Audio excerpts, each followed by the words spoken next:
ICE agents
Yeah, I'm trying this thing where I'm...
This isn't a push-up bra, it's body armor, and this ain't makeup, sweetheart, it's war paint.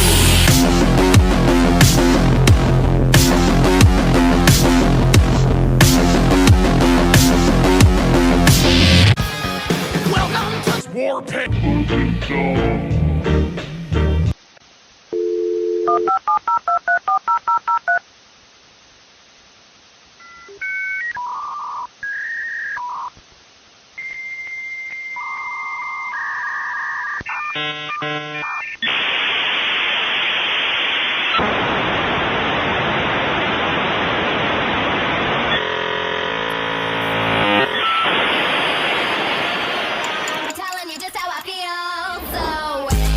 They'll take you to... Fuck you! I was right! Fuck you! I was right!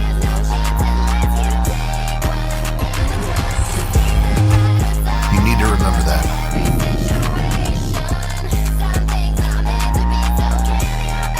By sharing this video,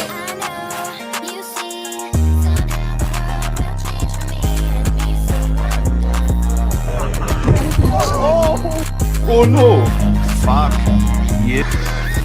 Welcome to WARPAINT, sir. It's 11:59 at Radio Free America, and this is Uncle Sam with music and the truth until dawn. Music and the truth until dawn. Right now, I got a few words for some of our brothers and sisters in the occupied zone. Occupied zone. The chair is against the walls. The chair is against the walls. The chair is against the walls. John has a long mustache. John has a long mustache. It's 12 o'clock, Americans, another day closer to victory, tree. And for all of you out there on or behind the lines, this is your song.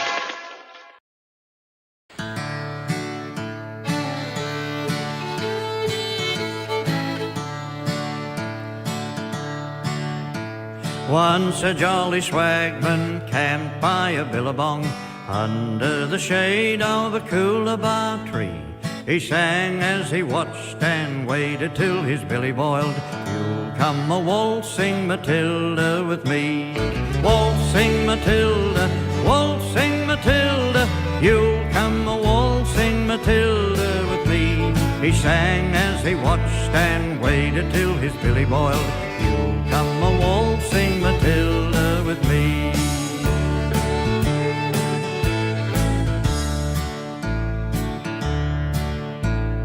Down came a jumbuck to drink at the billabong. Up jumped the swagman and grabbed him with glee. He sang as he shoved that jumbuck in his tucker bag. You'll come a waltzing Matilda with me. Waltzing Matilda, you'll come a waltzing Matilda with me. He sang as he shoved that jumbuck in his tucker bag. You'll come a waltzing Matilda with me.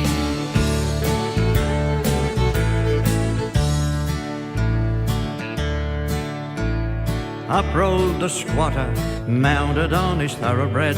Up rode the troopers, 1, 2, 3. With the jolly jumbuck that you got in your tucker bag, you'll come a waltzing Matilda with me. Waltzing Matilda, you'll come a waltzing Matilda with me. With the jolly jumbuck that you got in your tucker bag, you'll come a waltzing, you scoundrel, with me.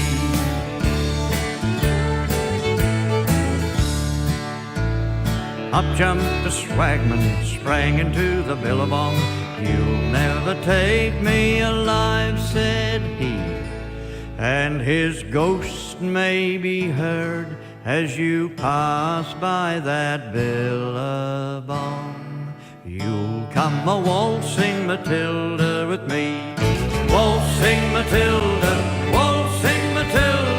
you'll come a waltzing Matilda with me. His ghost may be heard as you pass by that billabong. You'll come a waltzing Matilda with everybody. Waltzing Matilda,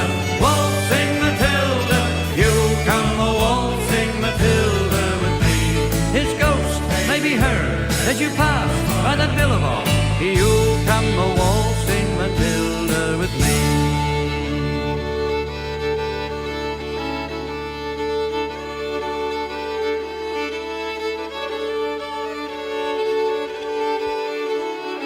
You'll come a waltzing Matilda with me.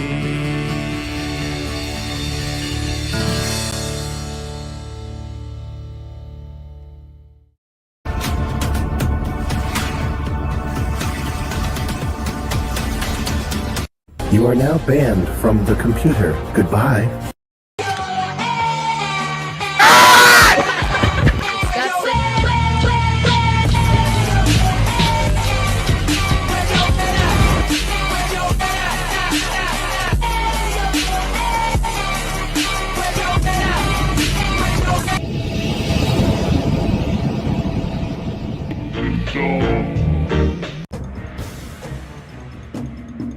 They told you the war was over, and that the culture battle was done, dusted, settled. They told you to go home, smile nice, and obey. But you're here. And so am I. Which means it's not over. Oh, wants to begin. I'm tired of sleeping and dreaming about the shell of a being. I'm tired of working and bleeding. I am the God and I mean it. There can be only one.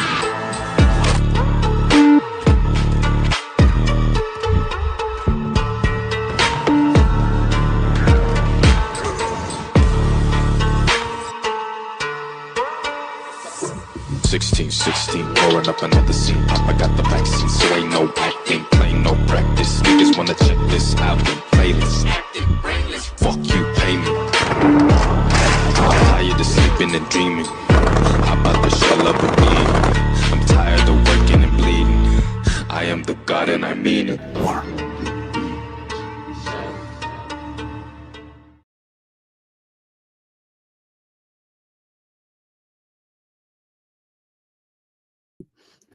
Hello and welcome to today's Saturday edition of WARPAINT. I'm so excited, in fact, that I'm going to bring everyone on stage. But before I do my full intro, we also have my producer not here, so it's just easier to do it this way.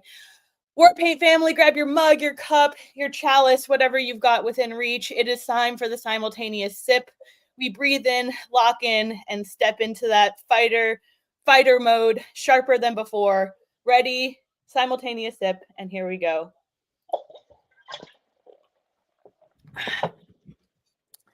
So if you want commentary that isn't filtered, scripted, or sanitized by people who get nervous the second you tell them the truth, then plug in everywhere I am. Don't lurk. Don't pretend you're in the movement if you're not. Actually tapped into the network. Follow us over on YouTube at Warboy Studios and Coulterculture, Instagram, TikTok, X. If you want to support our work directly, you could subscribe to me on X, or you could tip me directly there.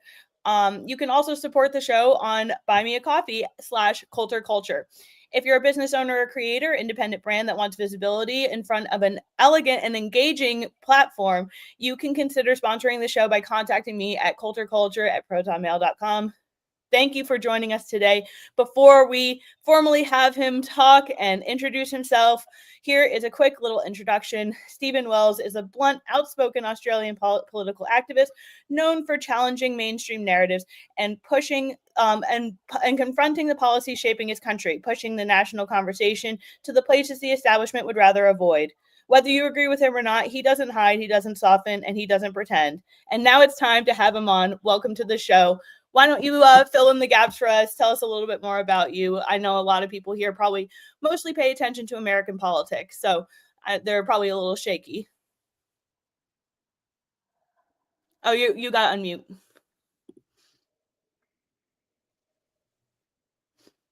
Is that better? Perfect. Much better. Perfect. Great to have you on. Thank you. Thank you for having me on. Yes, so I am the one and only Stephen Wells, apart from other people who are called by the same name. And I am currently a member of the National Socialist Network here in Australia.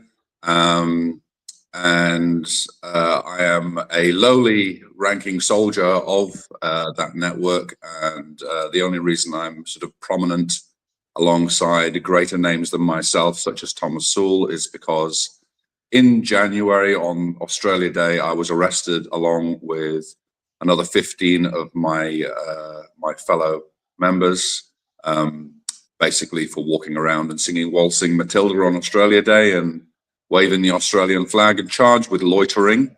And then basically not denied bail, but told that if I wanted to get out of jail, I needed to agree to not have any contact with any other members of the NSN or the wider community, not leave the state, and basically give up my right to political expression until the trial, which the main thing that the main weapon that they have against us is not necessarily having real charges, but simply to arrest you on bullshit charges and then draw out the trial for months and months and months on end.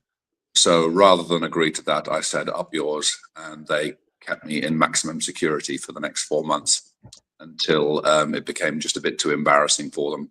So that's the only reason I'm kind of known, other than people who may have followed a lowly little website called the XYZ a few years back, which is no longer really operating, but I used to write for them during the COVID years.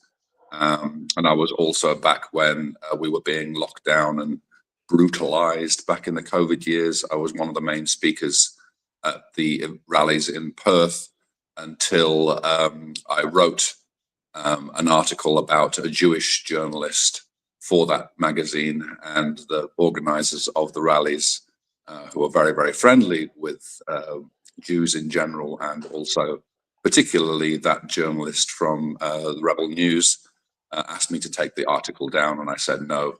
And so I was no longer allowed to speak at those rallies. So that's pretty much all my claim to fame. Other than that, I'm just a regular guy who works regular jobs and just a regular member of the NSN, and yeah, not one of the leaders, which is really, really frustrating to the establishment, because they keep thinking they're taking down the leaders and they're not, and they keep finding that we're all pretty staunch from top all the way down to the bottom. So it's every time they take one of us out, sort of two more emerge in their place, and we grow some more, and it's really cool. Well, it sounds like there's a lot of echoes between the American nationalists and the Australian nationalists. So I'm definitely interested to go into that a little bit. I know my husband, Tim, preemptively read your book before this interview, and I know he's been dying to go into that with you a little bit. Yeah, hi. Yeah, hi, Tim. Hi, Stephen. I'm Timothy. I ordered your book, I think, on the 26th of November. And after all the Thanksgiving festivities, I had some time to read it. I actually just finished the last chapter this morning. I myself did 3.5 years in prison. When I was 18, I trespassed on park property, but it embarrassed the state because at the same time they were making arrests for marijuana possession in the same county that I was inside a museum full of natural and national history. So the state wanted to give me 3.5 years in the feds, and the feds didn't want the case because I was 18 years old and drunk and wandered around a museum and woke up in a Continental uniform. It was the biggest mistake of my life, but it doesn't make me Benjamin Gates from National Treasure, really. But yeah, the description of how the Australian prison system works, at the same time that there's obvious resentment fueled by the mainstream media. Everything I've looked up on you, I had to go back to you. You did a nice interview with Robbins Hood not too long ago on Rumble, and I saw some stuff from you and a few others, but for the most part, the depictions from Australian media, it echoes what it's like here in the US, where they don't give you a chance to speak. They chop Thomas's words together on courthouse steps. They show specific pieces of footage on loop because they're the most graphic ones they can get. But at the same time, they don't ever give you the opportunity to actually present your argument, which, I mean, after reading your book especially, I can see that you went through a long ideological chain to arrive at NSM. It took you a very long time to see things through any sort of a racial or political lens, or to start looking at history. You were staunchly against the COVID vaccines and lockdowns, which is very commendable. I myself lost a pretty decent job around that time for an unwillingness to comply. My wife had to give birth during those same restrictions. It was intense here as well as it was there, and anyone that actually stood up and was willing to take the arrows from the system, it's commendable. Your path ideologically, it seems to have progressed from necessity. It's not a place of, what I like most about the NSM is they're moving from a place of logic and love, not a place of hatred and petty hooliganism. There's none of that from what I can see. And your descriptions of the way Soul organized your marches and your movements down to the minute and the second. I mean, you described being a bit older when you got in and having gotten back in shape, and they wanted to use the mermaid tails against you. That's ridiculous. You got into your weight goal. Your wife wanted you to participate in her fun little stunt. And the same people that would come at you for gay bashing tried to imply that you're a degenerate for participating in your wife's hobby. We referred to Australia as being kind of a kindergarten state when it comes to that's what it seemed. Yeah. Before we go much further, I wanted to introduce, I know everybody here knows Enrique Tarrio, but this is Enrique Tarrio. He is our commander-in-chief over at the War Boy Studios, and he too has had his brushing with the law and dealing with unjust charges that were trumped up and made no sense. He was charged with the most time for January 6th Capitol supposed insurrection. So I just figured it would be good to have, I have like, I say this in the most loving way possible, but I have this little like convict corner right now, and we're, we're all nationalists too. So I think that this is a really unique opportunity for us to have some good conversation. Well, Kim, thank you. Can you guys hear me good? Yeah. Copy. Who wants to go? Yeah, right. Oh no, Enrique, you're cutting in. Now you're cutting in and out. You're frozen, buddy. I don't know. Well, I will take the opportunity to say that Stephen's right. When the system was embarrassed, they dropped all of his charges. They went from loitering to displaying a symbol that wasn't a registered National Socialist symbol whatsoever. They bought it off clip art. Then now they're associating anything they wear. If they walked around the smiley face buttons, the smiley face. If you guys picked Mickey Mouse as your emblem, Mickey Mouse would now be associated with the National Socialist Network. Like it's completely illogical. It's why, and I don't mean this to be demeaning or insulting. It sounds like kindergarten politics. In American prison, explaining that you have dietary restrictions, they just knock your teeth out and turn the lights off for a few weeks. Like they don't. The respect for human rights coming from the fact that you guys are still connected loosely, and you shouldn't be, but you are connected to the crown and the Magna Carta-esque English system of dignity and incarceration. Like it seems like even when it was rough on you, and it seemed more rough on you physically because you were staunch to your positions, you stuck to I'm not going to wear the prison garb. You stuck to I'm not going to eat the food that I know is going to poison me. I mean, you beat skin cancer with your carnivore diet. It's not an uncommon story. A lot of the pain you went through was out of an unwillingness to compromise, and I really honestly respect that, sir. It's a position not a lot of people are willing to take when they actually start personally getting negatively impacted by it. They're a lot more willing to just go with the flow when the pain starts, but it's the difference between a man and an animal. A man is willing to have the septum ring pulled right out of his nose, whereas an animal will just go along with the pain. If that makes sense. It's yeah, I mean, I would like to toot my own horn and say that it was all out of courage, but it was purely out of sort of logical reasoning from the COVID era that I decided that this was really the only way to fight back. So you guys have got a Second Amendment, but I don't think it really does you much good. The government's got much more firepower. It's not like you can rise up and overthrow the government. And there's been plenty of nationalist movements in the past that have tried the sort of what I would call more of a left-wing tactic of revolution and violence, and they get put down every time. So if you're going to be persecuted and pushed out of the regular political system, and you can't fight back with violence, then what's left to you? And really, the only thing that left to you is basically the way of Jesus, which is basically just stick to your principles, comply with nothing, and go along peacefully, and just simply say, well, I might not be able to physically fight you, but then again, I don't. It's much, much harder for you to force me to do something that I'm saying no to than it is to force you to, to torture me or whatever. So if you want to imprison me, fine. If you want to torture me, fine. If you want to kill me, fine. We will just use that as a recruitment tool, and I will sacrifice myself for that greater goal. And yeah, maybe we won't win immediately. Maybe we won't win in the next 10 years. Maybe like the establishment of Christianity, it'll take a good 300 years before the next emperor decides that we were right and you were wrong. Don't know, but I mean, this is the only tactic we've really got, is to keep being peaceful, but also keep being defiant. So, and I take my hat off to people who spent much longer in prison than me. I mean, I spent 4 months. I mean, people from January 6th were treated horrendously. I was on a podcast with people from Canada, Canadians who were over in Germany who spent 4 years. And so there's much worse stories than mine. And I think, all I wanted to do while I was in there was just highlight for everybody that it's not so bad, that you actually gain much more from standing against the system and being willing to sacrifice than what they can take from you. And I wanted to get that message home to people so that we can increase the number of people who will be prepared to sacrifice, because that's pretty much, when I look at what's sick within our system, it's that individual, materialistic, look after my own physical comforts before anything else. It's that very, very, very sort of Jewish mentality of all there is this world, and the only thing that's worth living for is is what's in this world. And when you've got that kind of mentality, then whenever the chips are down, whenever things get tough, you'll break, you'll balk. So that's why I did what I did. And yeah, it seemed to have resonated a bit, and that's great.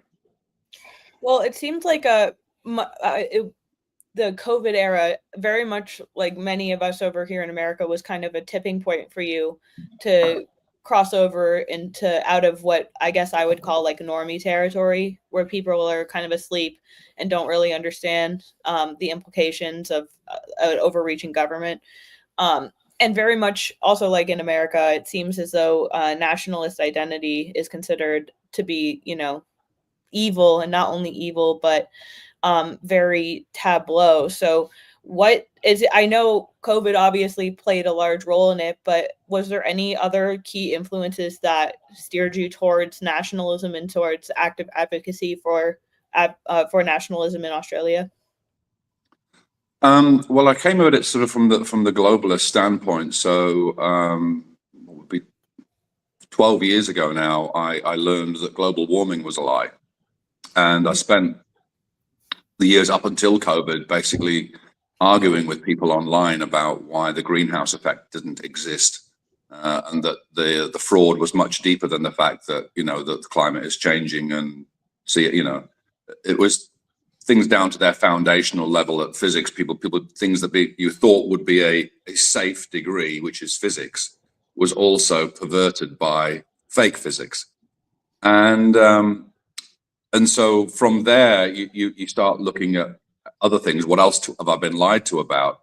And each time you come to the notion that it's the same people lying to you about, you know, whether it be 9/11, whether it be JFK, whether it be, you know, weapons of mass destruction, you know, whatever it is, you know, vaccines, the whole works. You just find out that there's virtually nothing where you haven't been lied to about, and it's always the same thing.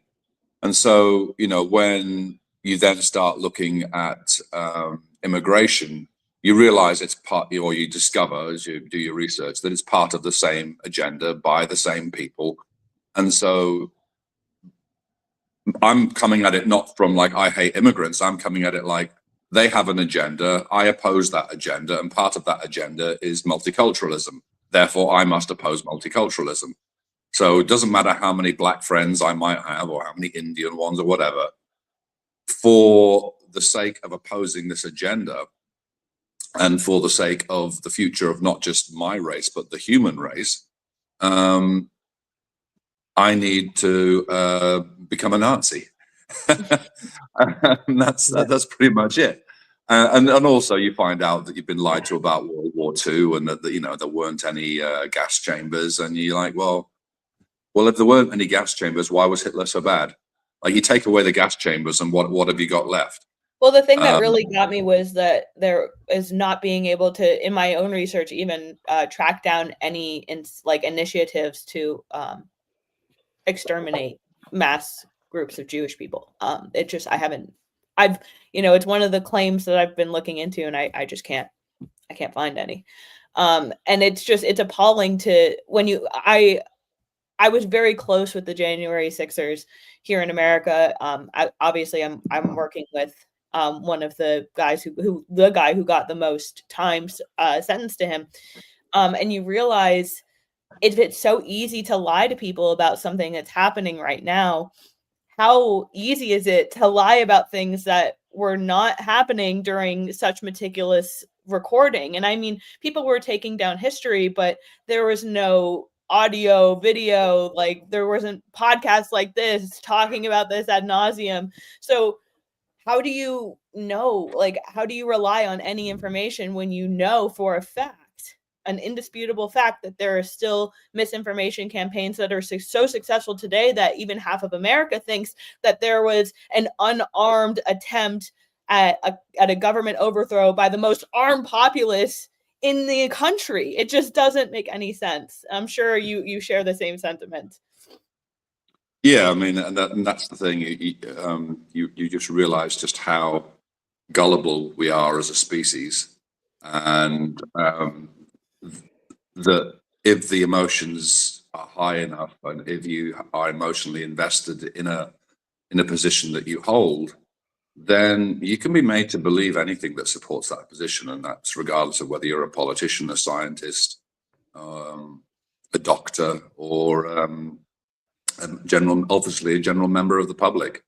And you know, I've been lucky throughout most of my life that I've always been contrary. I've always been an argumentative pain in the ass to just about everybody I've ever worked with or worked for, or you know, back when I was at school, I was a pain in the ass because I had a mum and a stepfather who were head teachers. And so when your own parents are teachers, and you see them sort of arguing and disagreeing with each other, you kind of lose respect for the authority that's over you. You're like, okay, well, my parents they're not right. You know, they're always the ones who are, you know, screaming and shouting at each other. And so therefore, if I go into school and a teacher tells me something, I'm like, yeah, you're just like my parents, you're no different, you're no better. And I think I probably also had just, you know, genetically, I was born with a fuck you gene. So, so I've been lucky in that regard. And, you know, my life experiences have just, had reinforced it a lot before I even came to looking at politics. So yeah, but it's tough. People are stupid. You know, individuals can be smart, but put people together, and you know, the more people there are together, the more stupid they become. It's something that really. No, go ahead, sorry. Okay, it's something that really interested me was in trying to look you up and in trying to look up Thomas Sowell speaking, actually getting long form speeches, because it's the easiest way to actually hear someone out is to hear someone out. I was overwhelmed, especially on YouTube and through Google, until I started looking directly in dissident spaces like BitChute and Rumble. I couldn't find long form conversations. Instead, I would find not even artistically edited. Like I edit videos frequently. They weren't even doing good jobs at cutting off spaces between words when they would accuse him of something, or just like the article headlines would constantly say an ugly event, an ugly protest, a violent clash.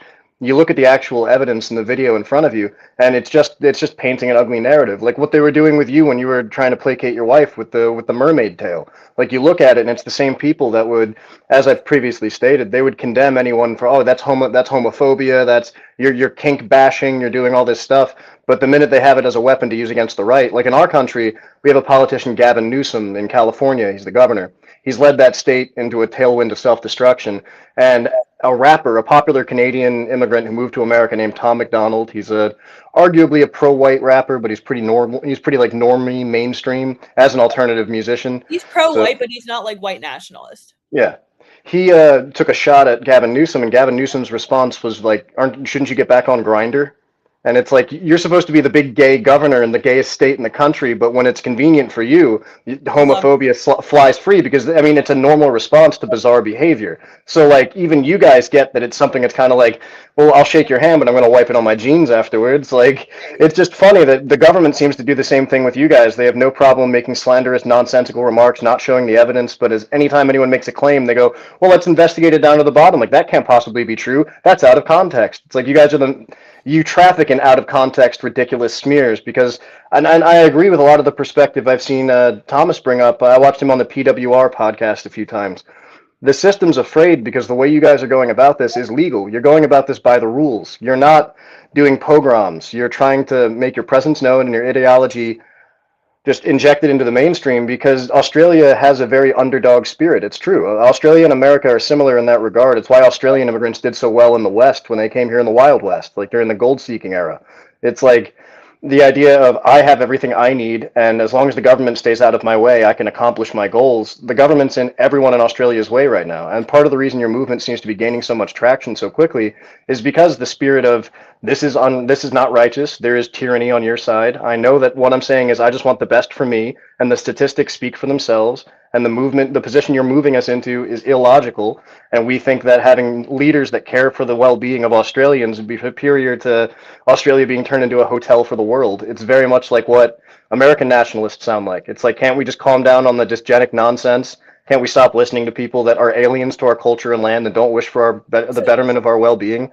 Like, I hear so much parallel. I do want to ask for the story. I want to ask for a little bit of the story from your angle, because we've brought up multiple times this mermaid tale, and people who don't know what we're talking about probably think that we're freaking lunatics. So can you tell us a little bit about the mermaid tale fiasco that went down in Australia? Yeah, so my wife has a hobby of putting on a tail to make her look like a mermaid and going swimming in the ocean, and you know, all the little you know, 4 and 5 year old little girls, you know, who are down at the beach, you know, go, oh mommy, it's a mermaid, you know. And it was quite a fun hobby for her for a while, and I used to support her, and you know, she used to do a bit of underwater modeling in it, and I would take the GoPro and take pictures of her and all that kind of stuff. And anyway, back in 2018, I decided to lose some weight, and my wife tricked me or forced me or manipulated me into saying that at the end of the year, if you reach your weight goal, will you put a tail on and let me take a picture of you? And I'm like, Ronnie, do I have to? And he's like, oh, come on, do it for the wife. And anyway, so we did. I lost the weight. So I put a tail on down at a beautiful spot in Bustleton at the end of the jetty, and I went swimming with her, and you know, made her happy. That's love. That surely is. And anyway, so 5 years later, I decided to run for just local government, just as a local councillor. But within 24 hours of my candidacy being announced, and this is before I'm in the National Socialist Network, all they've really got on me at that point is a couple of podcasts and my writings for the XYZ. And they just ran a hit piece. I mean, it was splashed all over the TV, splashed all over the newspapers, you know, 2-page spread. And one of the things that they used in their so-called hit piece was, you know, this Nazi mermaid. And so they'd gone through my wife's social media. I mean, my wife's social media is just like huge. I mean, she's like takes 100 pictures a day, you know, and this is like 5 years later. So they've gone back for like 5 years worth of hundreds and thousands of photos to find the one photograph of me in a mermaid tail. And and the reason they did that was not to embarrass me, but because my wife, they knew that my wife was running a photography business down in this very, very small town of Bustleton, basically taking photos of children and their parents and stuff in mermaid tails, and you know, charging them a fee to have them dress up and have this experience. And so by finding the picture of me in a mermaid tail, all of a sudden everybody in Bustleton knew that my wife, the lady who did the mermaid stuff, was married to a Nazi. And so it was a way of them sort of intimidating my wife and destroying her business, not just a way of embarrassing me. So that was very, very calculated. And obviously, like, I don't give a damn what you say about me, but you come after my wife, and, you know, one day the National Socialist Network will take power, and the people involved in that, well, whatever legal recourse that I have back then, it will be paid with interest. You know, there's lots of things, and Thomas says that also a lot. You know, we are legal, and we will remain legal even when we're in power. Yeah. But we won't forget. You know, this is just, you know, revenge is a dish best served cold, and however long it takes us, we will pay these motherfuckers back, because you come after a man's wife, you know, there ain't no letting up. I mean, it's one of the things I really respect about the way you're running or way the organization is being run. Not to paint you as a leader of it, just you understand the Evola philosophy. The machine of the state already exists. It's like we just have a drunk driver at the wheel, and everyone in the car is yelling at him, and he's texting with someone giving him bad directions, and he's pretending he can't hear us, and the car is going to crash. We don't want to end up at our own peril because no one wants to grab the wheel. And if he's not going to get out of the car voluntarily, we're going to have to do the democratic process of removing a leader and instituting another one. And with a new leadership comes a whole new administration and a new way of thinking, a new organized fashion of looking at the future for the country. And what excites me about Australia, and what really I have high hopes that you guys are going to be successful in this movement, because the way that I look at it, not only is the rate of growth within the NSN, or however it may be rebranded in the future, explosive in comparison to the decline of support for the Liberal Party or Labour or anyone else, we're watching people wake up and realize. I mean, part of the reason the government's trying to crack down on the promotion of symbols or the teaching of alternative history or homeschoolers or anything like that is because the system itself doesn't care about being righteous. It doesn't care about being democratic. It uses those as insults to levy against their opponents, like political correctness in the US. Political correctness is only ever used as a cudgel. It's never a shield. Political correctness is used to hit someone else and accuse them of being something. It's not really used, it's not defending a marginalized community to allow them to have fulsome street fairs where they urinate on each other in public. It's not defending drug addicts to give them free needle exchanges. It's not good for immigrants to give them money so they never develop skills and they become completely dependent on the tit of the state. It doesn't make sense. It's not good for these people. And the compassionate response is like, if you don't want to participate in the system, we already have apparatus needed to remove you from active participation in society. Like, you have to be willing to carry your own weight. You can't just leech off the system and bleed it dry because you don't want to participate, because essentially you're anti-nationalist, and anti-nationalist governments seem to run this world at this point. It's like we talk about National Socialism as a philosophy. Anti-national socialism, it has the wheel right now. They're rewarding people who are not nationals, do not care about the nation, have no connection to the prosperity of the nation, want to see the nation changed. It's embarrassing, essentially. And I think a lot about what our ancestors would think looking at the way things have become, how the founders of our nations would see it. And it's like, we already have the framework, we already have the mechanics. The chainsaw functions, just everyone's left it to rust, and it drives me nuts.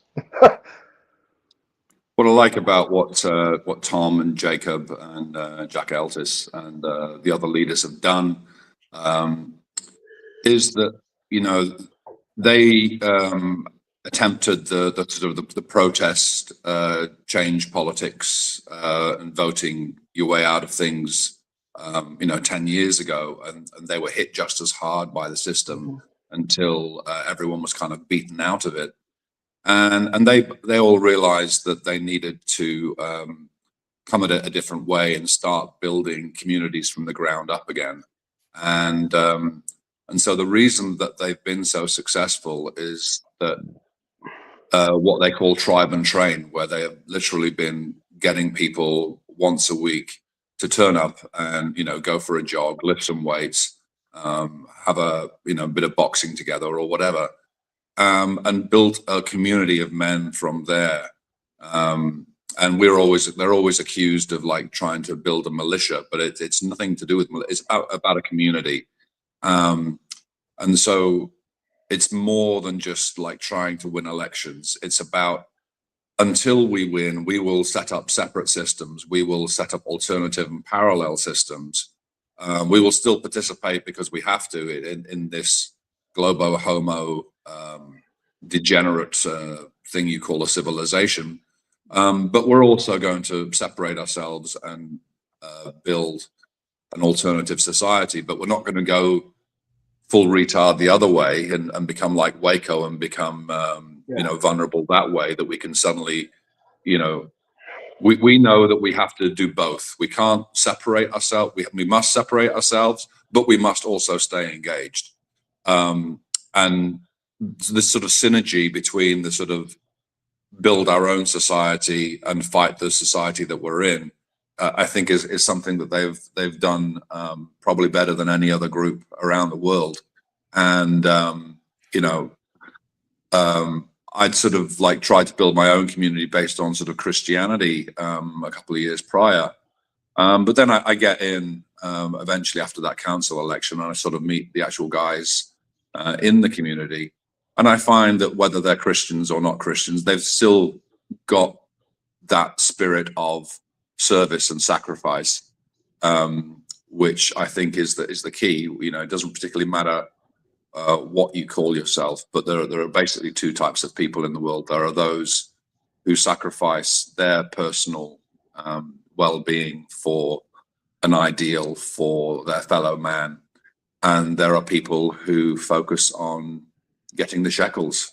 And these guys just do, you know, such a good job that you know, I've felt like, okay, well, this is the leaders that I've been looking for all of my life, you know, and all you want to do in this movement is serve.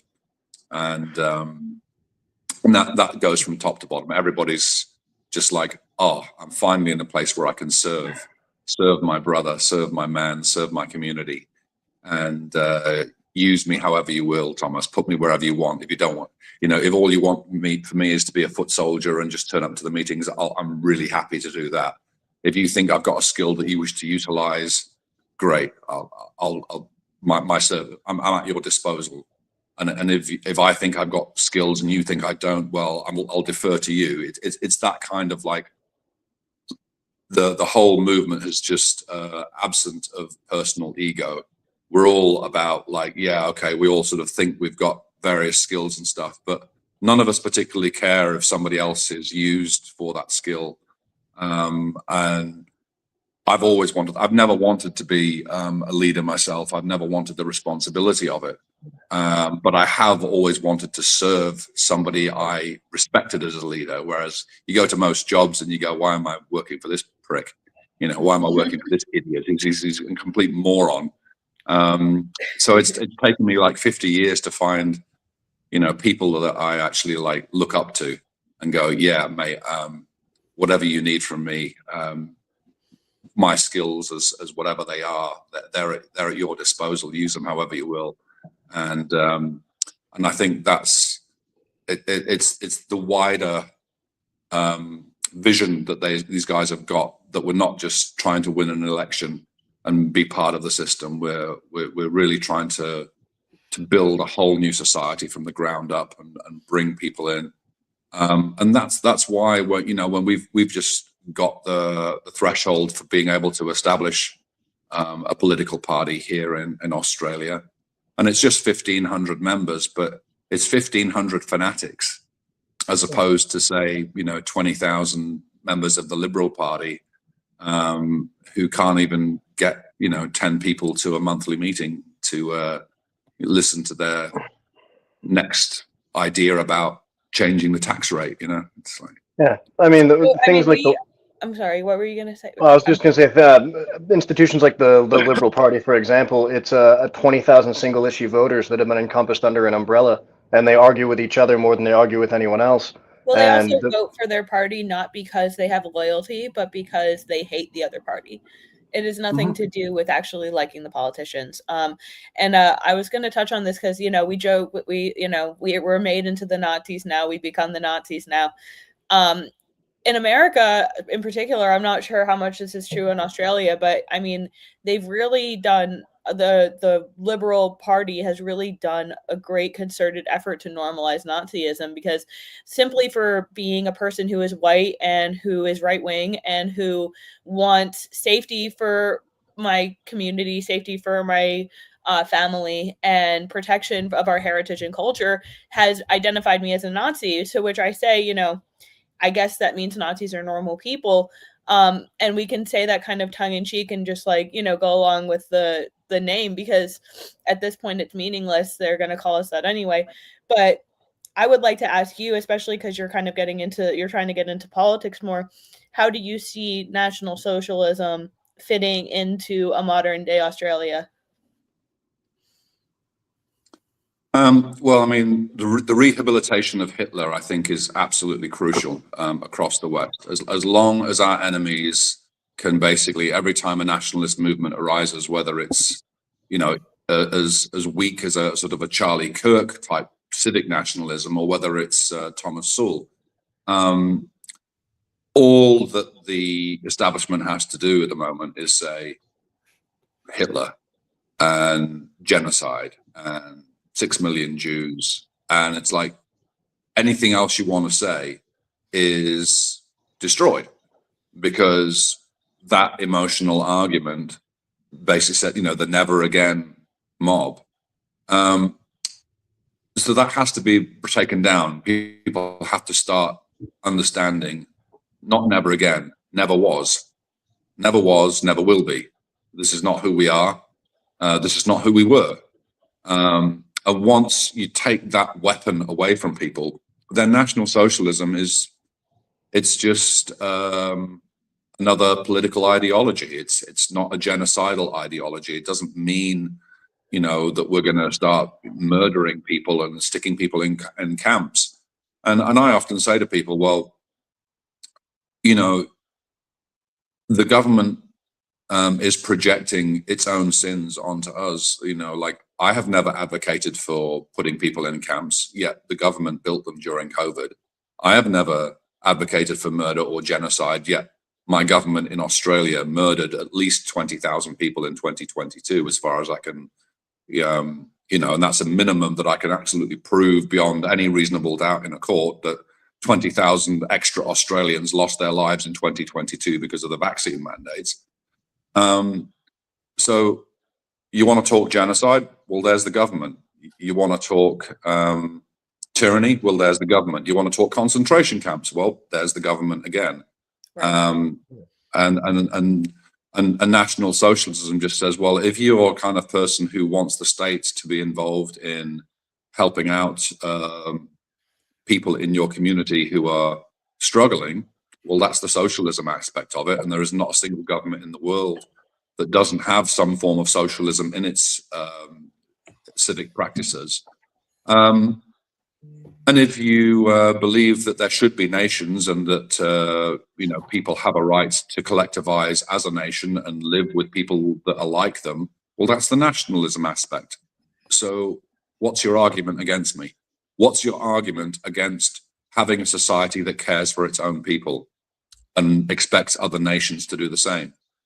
There really is nothing left. Take away the genocide, and all you've got is a righteous movement doing good things for its own people. Absolutely. I mean, and I'd like to give Enrique a shot to come in for. I would love to hear Enrique weigh in on this. I think I finally got my connection going. Yeah, dude, I've smart been technology, right? The only way that and it's crazy because I was connected to the Wi-Fi, and I just connected Tether to my phone, and I see you guys perfectly. What I was saying is, Stephen, a pleasure to meet you, man. I just started hearing about your case recently. Look, I might not agree with a small portion of the things that you believe in, but I think free speech is the cornerstone of all societies, and you should be able to do really and say whatever you want. I think the limit for me comes in like an actual credible threat of violence and a direct credible threat of violence. And what we're seeing in countries like Australia, what we're seeing in the UK, and honestly, what we're seeing here is concerning, right? Because even 10 years ago, you could say some of the things that you can't now, right? This was before the Trump era, and I think that the left has shifted so far to the left that they want to imprison you. And I think the least of it is that they want to imprison you. They want you dead, right? And if they could find a way to do it, they do it. You know, we saw it with Charlie Kirk. We saw it with a bunch of January 6ers that went in prison and were put in the shoe. And some of them didn't come back the same. I had a conversation today with a friend of mine. He's like, hey, are you doing okay? I'm like, yeah, I'm doing actually great. I'm actually doing better than I was before because I was raised with a great family. I had my mother and father, which is really important, which is things that we advocate for. Most of society's problems come from single parent homes, you know, and that's dangerous to say too in today's day and age. And I appreciate what you do. I really do. And I heard part of the mermaid story. Welcome to the world of the internet, where anything in your past, hopefully they don't go as far back as my high school years. But, oh God! Were you a Nazi mermaid in high school? I probably was worse. And I'm not. If you guys out there want to search for it, be my guest. But Stephen, I do appreciate. We'll be offering rewards for it over here at WARPAINT. And it's because of people like you, and because of people like Paul Miller, right? Which again, I probably don't agree with, and a small portion of your views, but you push the envelope of free speech, and you move that goalpost so much that you're doing society a great benefit. Well, not only that, you're doing it in a place where, for you in particular, I mean, it's, free speech isn't always free here, but for you, it's actually a risk because you don't have the protections of the First Amendment that we do. Which again, we've touched on why that doesn't always help, but it speaks to your moral character. And it leads into my next question, actually, because I wonder how you handle criticism and character assassination while staying focused on the message and the you talk about keeping the group on the same task and keeping the group together and aligned and kind of cohesive as like a community. And I wonder how outside attacks affect that and how you're able to stay focused during that. Well, before we come back to that question, I'll just sort of push back a little bit on the free speech, what I call an idol. Right. It's not that I don't value the ability to speak freely about what I believe in. It's simply that I think free speech as a concept is a lie. I don't think it's ever existed in any country, in any society in the world. There are always limits on speech. It's the question of who gets to set them. Because I believe that free speech has been used as a weapon by our enemies until the point where they managed to pervert society to the point where they could then ban our speech, whereas it used to be their speech that was unacceptable. It used to be unacceptable to say that homosexuals should be able to swing their penises around in front of children in public.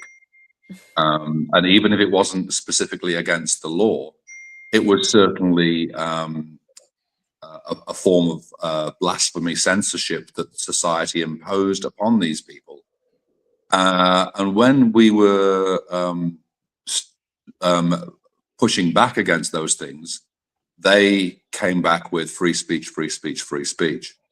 Now that it's their ideas that are through all of the institutions, now it's our speech which is blasphemous.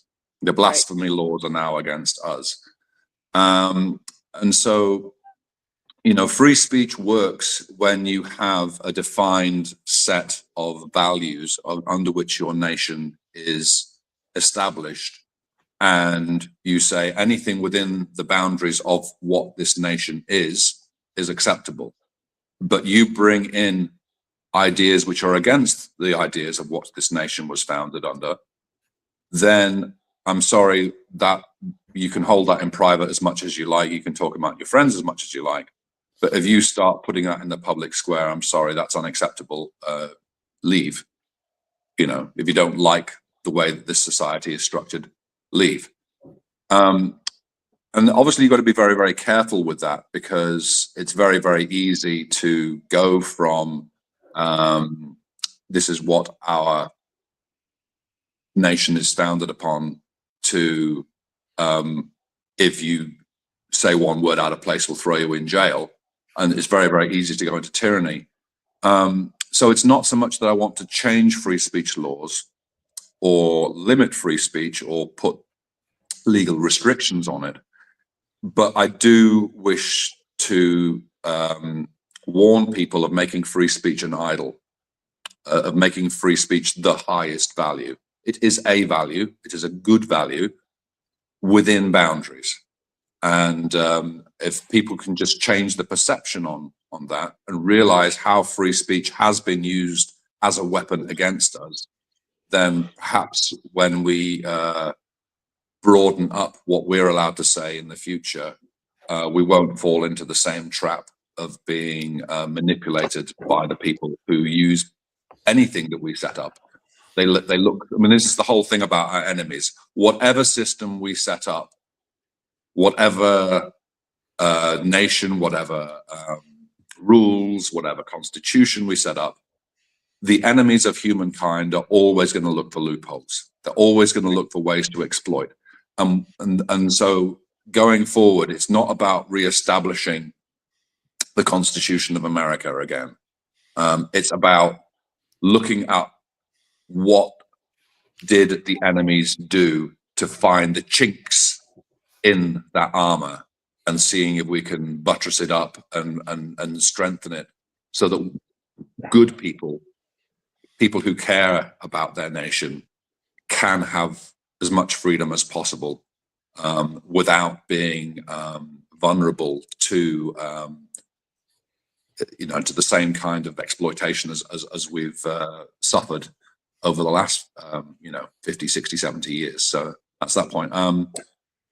Now, sorry, because I've rambled on so long, I've forgotten what the actual question was. Let's just repeat the question. No, you're fine. I just said that I was wondering, with all of the character assassination attempts and outside criticism from the naysayers, how do you guys as a group stay focused and handle those criticisms while maintaining your message and your purpose? Basically, because we don't care about being criticized. I mean, we basically, just about everybody coming into the organization has come in because they have a personality of not giving a crap what you say about us. Sticks and stones may break my bones, but words will never hurt me, was what we, people of my generation grew up learning, and I took it to heart. And I've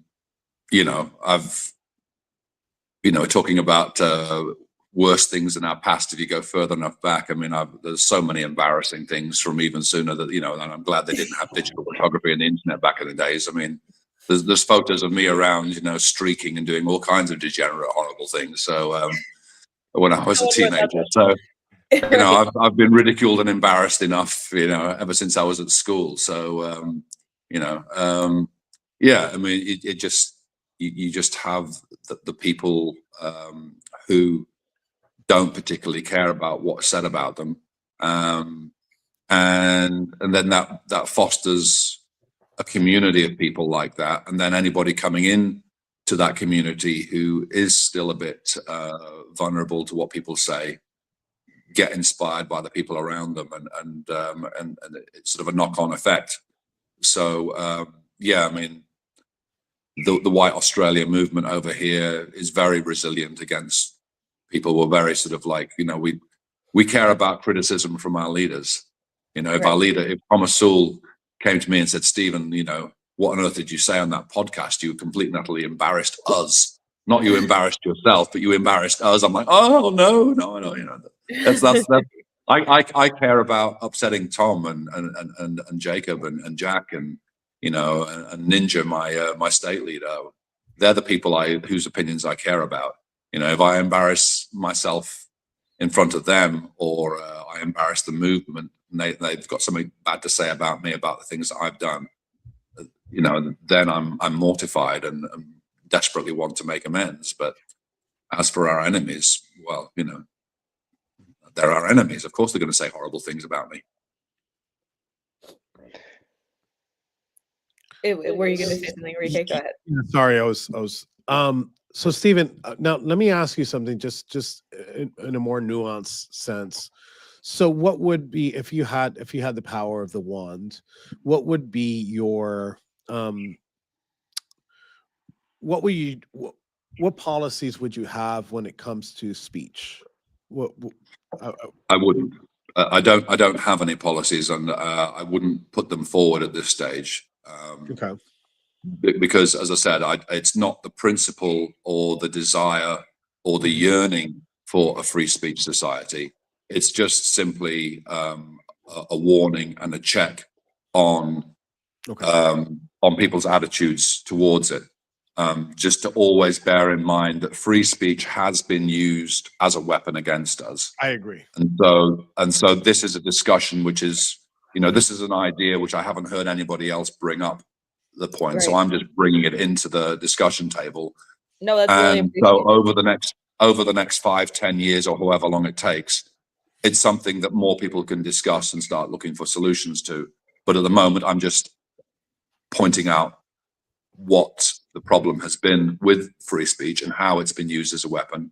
And I'm so far away from having a solution to it that I don't even want to speculate. So yeah, but Two quick points on it. Kimberly actually used to be a free speech absolutist until I had a conversation very much like this with her, where I was like, you understand, free speech absolutism means you're allowed to advocate for pedophilia, you're allowed to advocate for scadism and shit eating and every other horrific thing. It means you give this a platform and you're not allowed to say, can you not say that on a blowhorn at 6 a.m. at the park when I'm here with my daughter? Do you mind? But you're not allowed to say that anymore because now you're infringing upon their rights.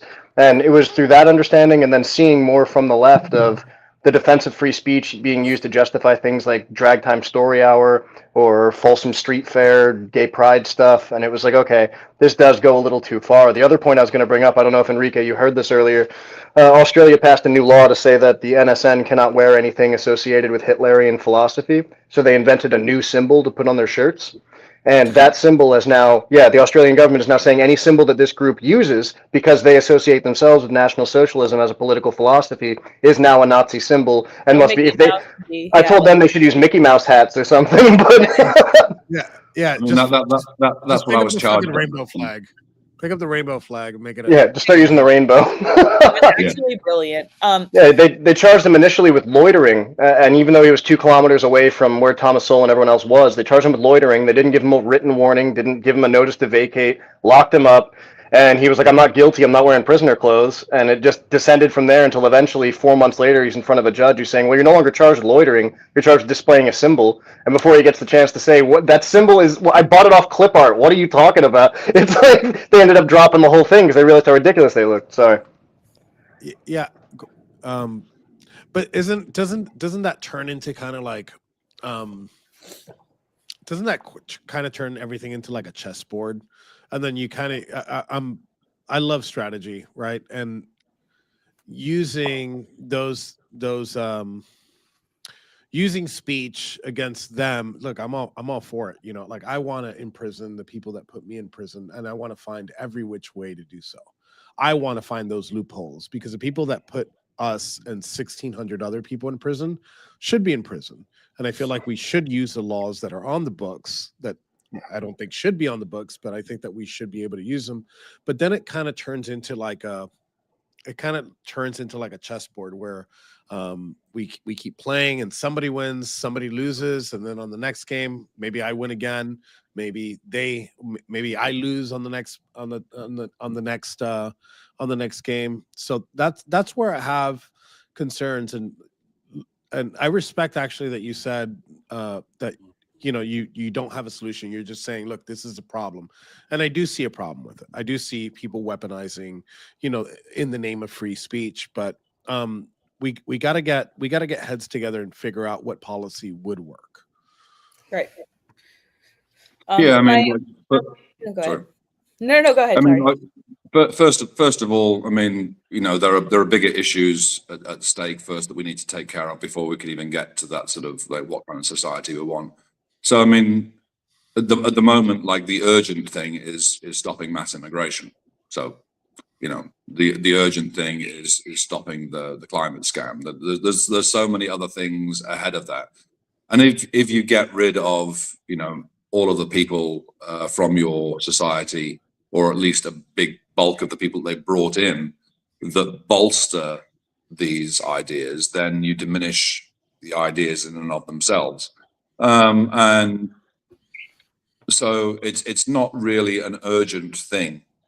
It's just something long term that that should be brought into the discussion more often. That's as far as I would say with that one. Well, it reminds me one of my closest affiliates that I trust most in politics referred to this kind of the kind of thing that you're talking about is like righting the ship. And I know a lot of people might not actually necessarily understand the gravity of righting the ship. When you think about like a Titanic sized ship, when you want to steer it back into the right direction, the progress isn't immediate. The progress is slow. And because of that, you have to focus on the priority issues. And I hear exactly what you're saying, because mass immigration, community displacement and stuff like that do rank much higher than free speech. And I do think that in America, and I've fallen into the grease trap, as Tim pointed out, absolutism seems idealistic, until you realize that absolutism, like I said, is a grease trap, and it encompasses all sorts of other degenerate and horrible things that you wouldn't want advocated for, that you wouldn't want given a stage or permission to have a stage. And I think that, like you said, part of righting the ship, and it's going to be a slow progress, but it's something that we all have to push for, is the, how do we address the fact that we are already inundated with people whose cultures are not compatible with our own, regardless of if you get along with people on an individual basis.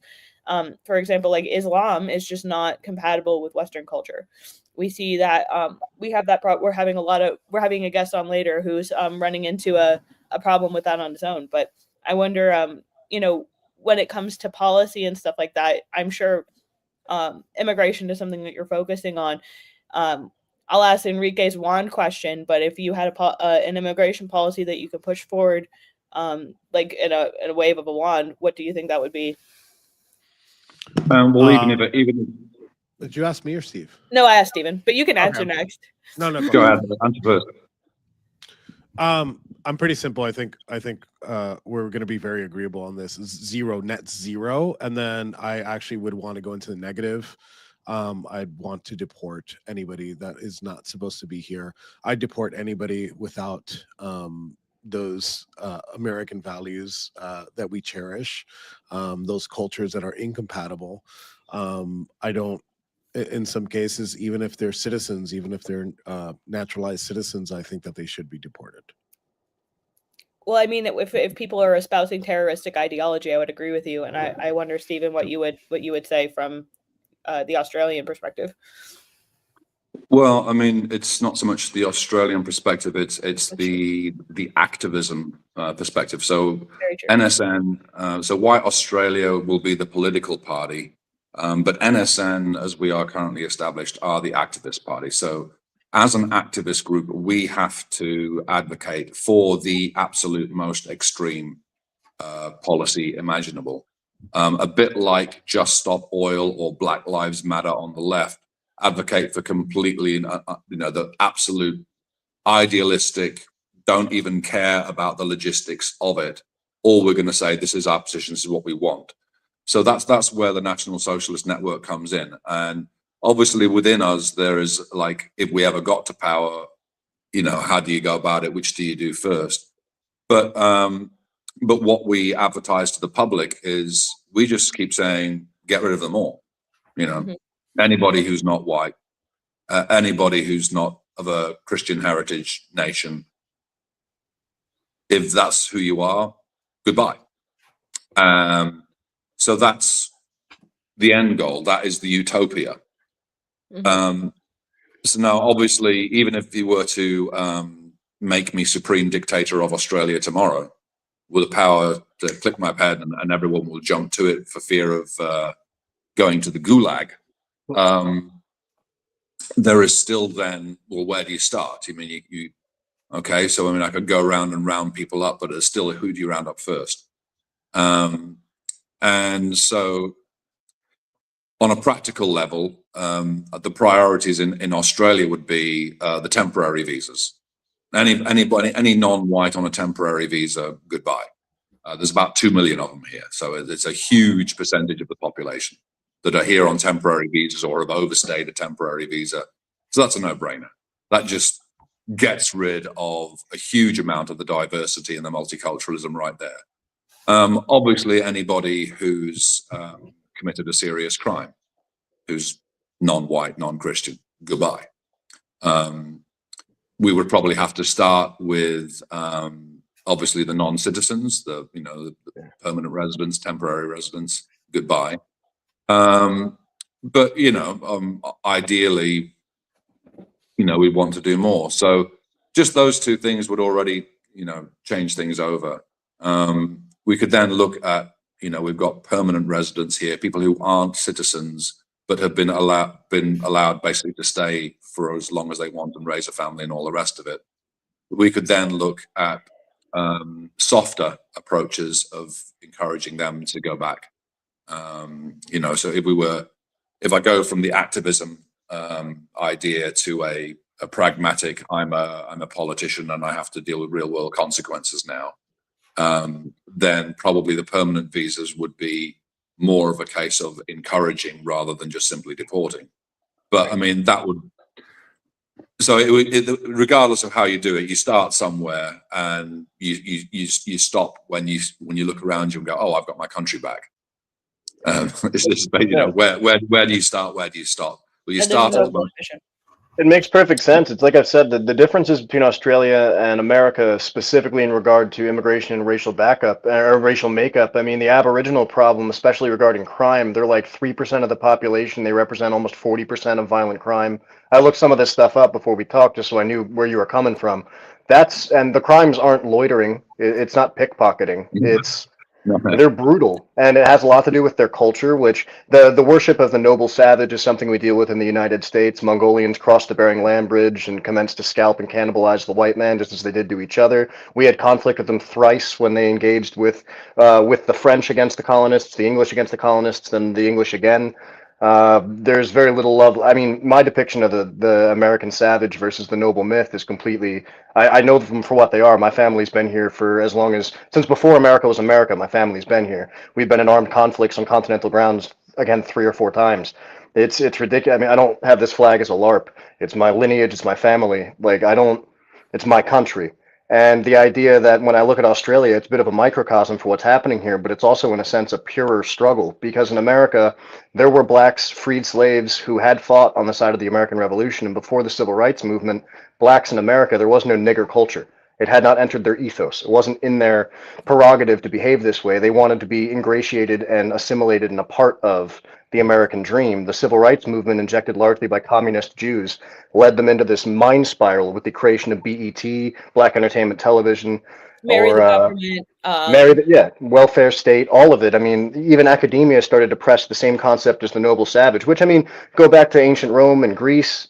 You had Tacitus writing Germania about the Germanic savages, the need to emulate, or not emulate, but venerate the golden age, which everyone always believes is behind them rather than ahead of them. It feels very in line with the left-wing perspective of politics, where it's like, well, we can make utopia here. And it's like, well, life isn't about utopia. It's about struggle and overcoming the struggle to make yourself better and pass what you learn to the next generation. Like, we don't live in a utopia. There's no rainbows and unicorns. Wake the fuck up. So the idea that Australia could actually achieve getting back to being run as a net white European lineage, Magna Carta, Christian ethos nation, it makes sense, because as you wrote in your book and as you discussed earlier, even members of the NSN that are not Christian, they have the Christian moral framework. They understand why Christianity should be respected, why the sacrificing yourself on the cross for the betterment of all humanity is something any man would wish to aspire to. Being completely moral and sin-free, being able to live in a place where you don't lend to the human condition, which is barbarism, like, that's amazing. And I think Australia, largely, you have a real chance at this, because I'm watching the youth get more and more radicalized and turn off the TV and look at every complaint about what they're saying or what they're doing. The only people that want to dive into embracing the modern globalist worldview, the globo homo, as you put it, worldview, those are the people who are lost on their own, and they're clearly in pain. And just offering a message of you don't have to live this way is actually really, really breathtaking in a world where everyone's celebrating living that way. And I think you guys, especially as the rhetoric begins to expand and the numbers begin to expand, I'm really excited to see what you're capable of pulling off, because 1,600 of us went away for J6, 16 of you went away in January. It's a bit of a microcosm. And I didn't mean to demean any aspect of your experience by saying it seemed a bit more kindergarten prison politics than America, but it's just because our prison system is so much more brutal and overpopulated, that where you had problems with maybe 3 or 4 industry here in a way that I don't think it is in many other places. Yeah, in America, prison is an industry, and the private prison industry demands it has 90% occupancy at all times. So now you have DAs and prosecutors locking up certain people that can politically get away with it, but they let, the blacks that stab women in the throat get arrested 70 plus times, and they don't do anything about it because they want to seem like they're nice people. They've associated niceness with suicidal ideation. I don't understand. But it's like, it's not even in America. The biggest problem we have is not necessarily like black culture, or, I mean, mass immigration is clearly a problem, but the problem is those who manipulate and stir this shit up.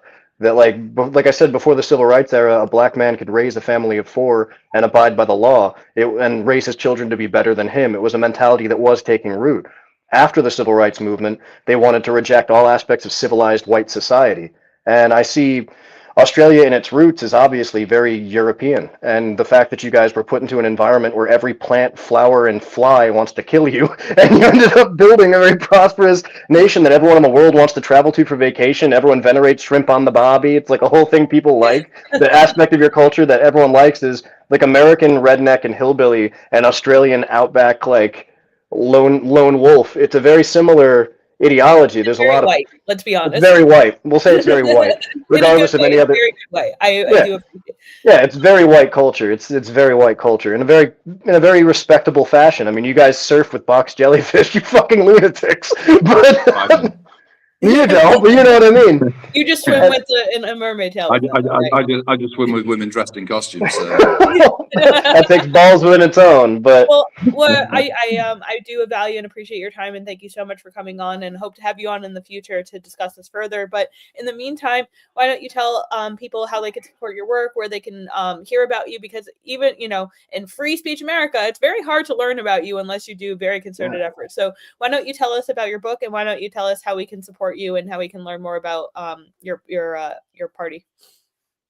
Well, anybody watching who happens to know an Australian, tell them to go to whiteaustralia.org and sign up as a political supporter.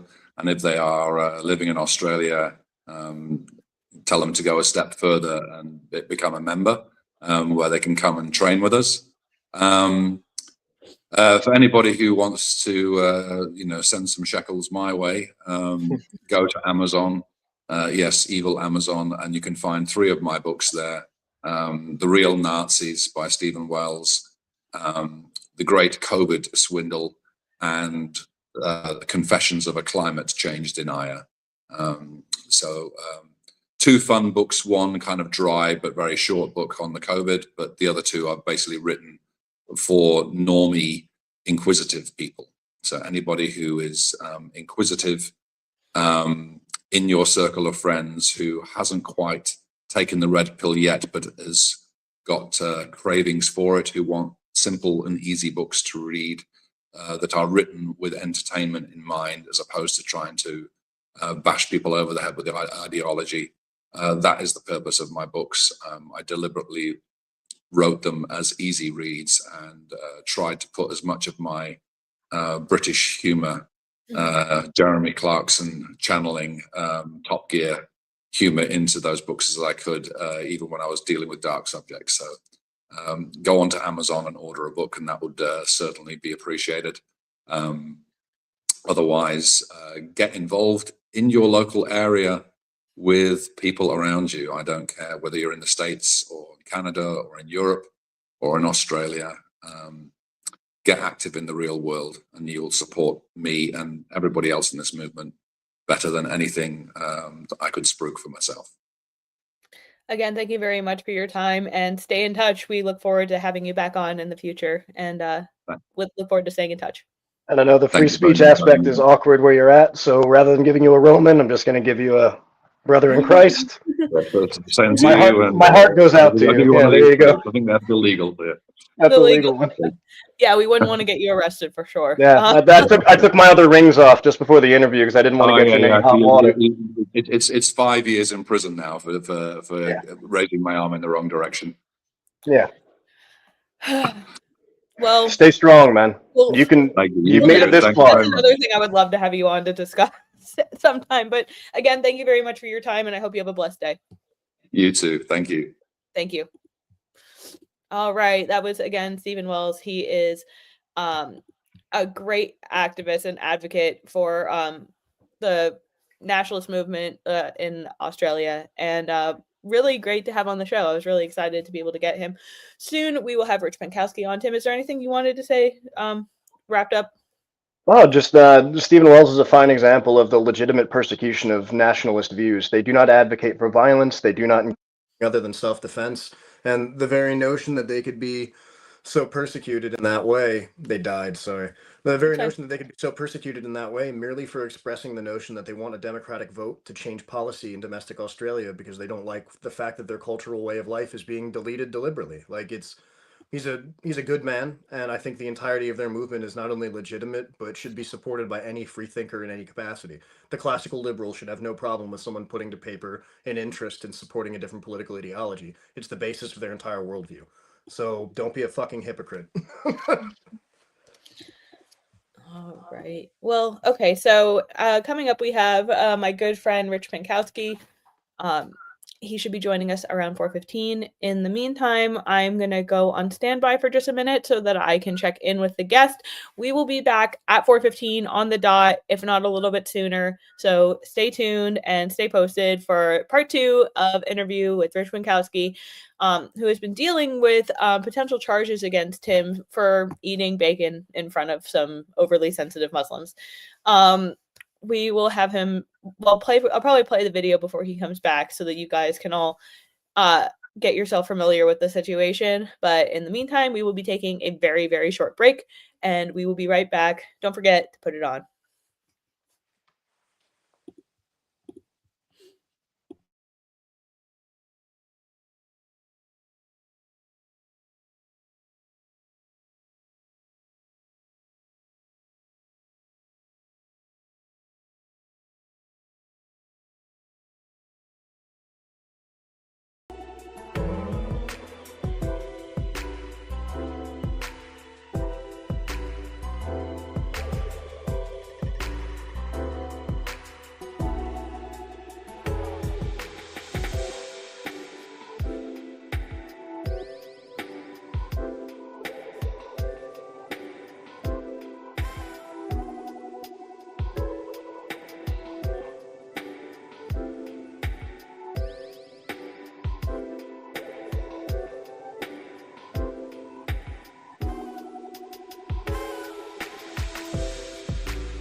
Are they praying?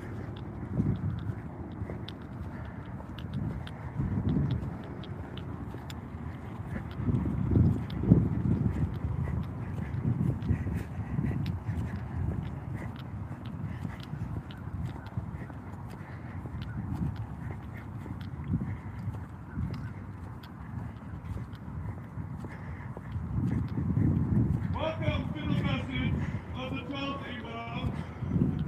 Yes, every tongue shall confess, every knee shall bow that Jesus Christ is Lord. Come closer to me. Look at the Kaaba, observe. Kaaba 2.0, 2.0. Don't give me that Alhamdulillah baloney. This is about Jesus. The message today is that Jesus Christ is Lord. Muhammad is dead. He's in a grave. Jesus is alive. You need Jesus. And as you're about to bow, you will learn how to bow to Jesus. Not a stupid rock, not a stupid thought in Saudi Arabia of a terrible country that was overtaken and destroyed because of a dumb person who married a 6-year-old girl, took it up the butt, as you symbolize when you go down on your knees, like the Night of the Jinns. Disgusting. God cursed his wicked name, Muhammad. He's in hell, and that's where you're going to go. And you're going to confess that Jesus Christ is Lord in hell, or you're going to do it right here and confess your sins today while you still have breath in your lungs. You need Jesus. Here's the bowing. Confess that Jesus is Lord. Confess that Jesus. Don't give me the Alhamdulillah baloney. You need Jesus. Every tongue shall confess, every knee shall bow that Jesus Christ is Lord, to the glory of God the Father. Jesus is Lord. Jesus is Lord. Bowing down, just like Muhammad did when he was ridden all night by the jinn. Your prophet is a power-bottom pedophile who dabbles in light necrophilia and cross-dressing. Muhammad is the biggest pervert that ever walked the earth. Your own Quran says that you need to look to the gospel for the truth. Even wicked Muhammad knew that the Bible was true. You need Jesus Christ, not Esau. Jesus, the Son of God, who died on a cross to forgive us for our sins. Only his blood can cleanse you. Muhammad can't cleanse you. He let a bunch of jinn bottom him. He let a bunch of jinn sodomize him. That's your prophet, a pervert pedophile. All you Arab Muslims need to take your suicide bombing, terrorist butts, and go back to Saudi Arabia. Because we already know. Oh, you broke prayer. You gotta start over. It's easy for you to cram your religion down people's throats when you remove their heads. But you know, we do care about you, so we brought you some bacon. It's really good. Bacon? Bacon? Anybody? Under the new rules from the 12th Imam, you can eat bacon. It's all out. You can eat bacon whenever you want. God commands you to repent. Muhammad is a pedophile. You're praying to a man who's burning in hell. He married a 9-year-old girl, and you're gonna, Muhammad, I spit on the grave of Muhammad. Don't do that. Muhammad is in hell. You're gonna burn in hell. You need to repent. You need to get saved and set free. Jesus Christ is coming soon. Take that towel off of your head. Hey. Take that towel off of your head. Watch your mouth. Repent. Repent, you child. There you go. Let him go. Back up. You're assaulting him. Religion of peace, huh? You want to go to church? Back up. You want to chop my head off? Hey, man. Religion of peace. Religion of peace, huh? You need Jesus. Unlike you, we're not going to cut your heads off. We're not violent. You know why we're here. What exactly we're doing. What do you want? Why are you here? What do you want? We came here to pray. Why are you here? That's fine. This is freedom. This is right, and this is free speech. Brother, you harassing. You're not my brother. This isn't harassment. This is free speech. Go back to your country. This is free speech. You guys don't have any. But thank you for doing what you did to give us more ammo to prove you're a bunch of violent psychopaths. You guys don't have any bombs on you, do you? I was born here. You don't have a bomb on you. You need to go back to Mecca. You don't have to be forced. You don't have to be forced to do your religion. You guys find your truth here today, young man. Did we put our hands on you? Did we touch you? No, but that's what you did. What's up with that? That's assault. That's assault. This isn't harassment. Harassment, and this is free speech. What are you crying for? We get you Muslims don't like free speech. You need Jesus. You need Jesus. You wicked woman. You Jezebel dogs. You need to get saved and set free. Yeah, take that towel off your head. You need to get saved and set free. Jezebel dogs. You're gonna burn in hell, every single one of you. Soy boy, you're the ones who bowed down worshiping a pedophile who was power bottomed by a bunch of jinn. That's you. You need Jesus. Jesus Christ is the only way, the truth, and the life. We don't want you to go to hell. I know, man. We don't want you to burn in hell. That's not how you preach it. It is how we preach it. Just because you don't like it doesn't mean it's not how we do it. But you notice, who put their hands on who here? You guys. Your book. He didn't put his hands on you. Our book says he did not touch you. Your book. That's fine. And you have the freedom. You have the right and freedom to do that. You let him spit on where we stand. It's the ground. He didn't go and touch you at all. It's all on camera. But you put your hands on. You put his hands on him. And I got it on video. Doesn't matter. It's called free speech. You can say whatever you want to us. We can't put our hands on you, just like you can't put your hands on us. But it proves you have no self-control. You're violent. Any opposition to your beliefs causes you to rage and get violent. That's what we say. Your book tells you to fight those who don't believe in Allah. So he's a good Muslim, you're not. Because your book tells you to do it. You're about to do the Quran circle and recite the exact thing that he did because your God is the devil and you're going to hell unless you repent and accept Jesus. Jesus saved and defeated death. Muhammad threatened with death. That's the difference. You guys hate people in the name of God. We love people in the name of God. That's why we're here. We're seeing That's your love because right now. you guys hate people. Watch your mouth. Because you're No, what are you going to do if he does? Put your hands on him again?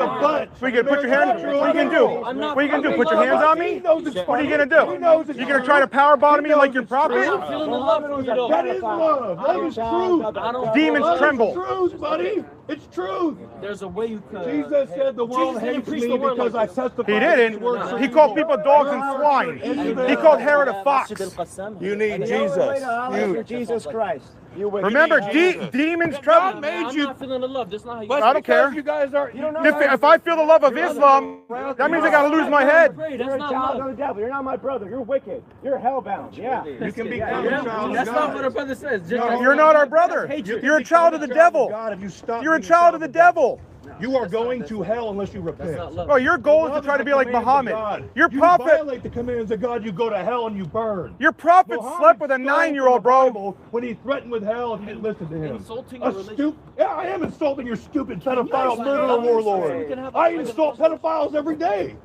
They go to jail in this country. I put them in jail, pedophiles. Stupid. You guys love evil. You love wickedness and sin. How do you? All right. I'll ask you a question. We love Jesus. How do you defend Muhammad having sex with a 9-year-old? How do you defend that? I'm not gonna have. I'm asking you. You don't look like you're up to have a regular. I'm literally asking you a question. How do you defend Muhammad sleeping with a 9-year-old? Whose are these? How do you defend him sleeping with his dead Aunt Fatima? How do you defend about him making little Aisha clean the semen stains out of his clothes? How do you defend that? Even during that time period, marrying a 6-year-old and thawing her until she was 9 was not normal. Only a pedophile can do that. You guys get frisky and try to lie about us. You guys look like terrorists. You need Jesus. Take that. Go back to Mecca. Take that stupid towel off your head. Take that stupid towel off your head. Muhammad was a. Hey, don't talk to them. You do. What are you gonna do? What are you gonna do? What are you gonna do? Walk away. What are you gonna do? This is Islam right here. This is Islam right here. That's Islam right there. Violent. No self-control. Just because you're offended doesn't give you the right to be violent. Wear towels on their heads too, brother. Just because you're offended doesn't give you the right to be violent. Because I get raped. Your book says go. That's how Islam spreads. Offend them, they try to hurt you. That's what they do. That's why they wear it. That's what the Hadith says. To keep them from getting raped and molested and destroyed. Nuns wear it to submission to God. I asked a question. Why won't you guys answer? I asked a legitimate question. My question is, how do you defend Muhammad sleeping with a 9-year-old? How do you defend that? Yes, he did. You don't fear God. It's well known that he did. I just wanted to make sure I could separate. But that's Islam right there. Offend them and they will hurt you. That's what they do. They're terrorists. You're a terrorist. Trying to put your hands on people because you felt offended by his speech. This is why Islam is inconsistent with America. You need to go back to Mecca, go to Saudi Arabia, where you can put your hands on anybody you want for offending you. But in America, we have a right to free speech. And you do not have a right to put your hands on people just because you're offended by calling out your pedophile prophet.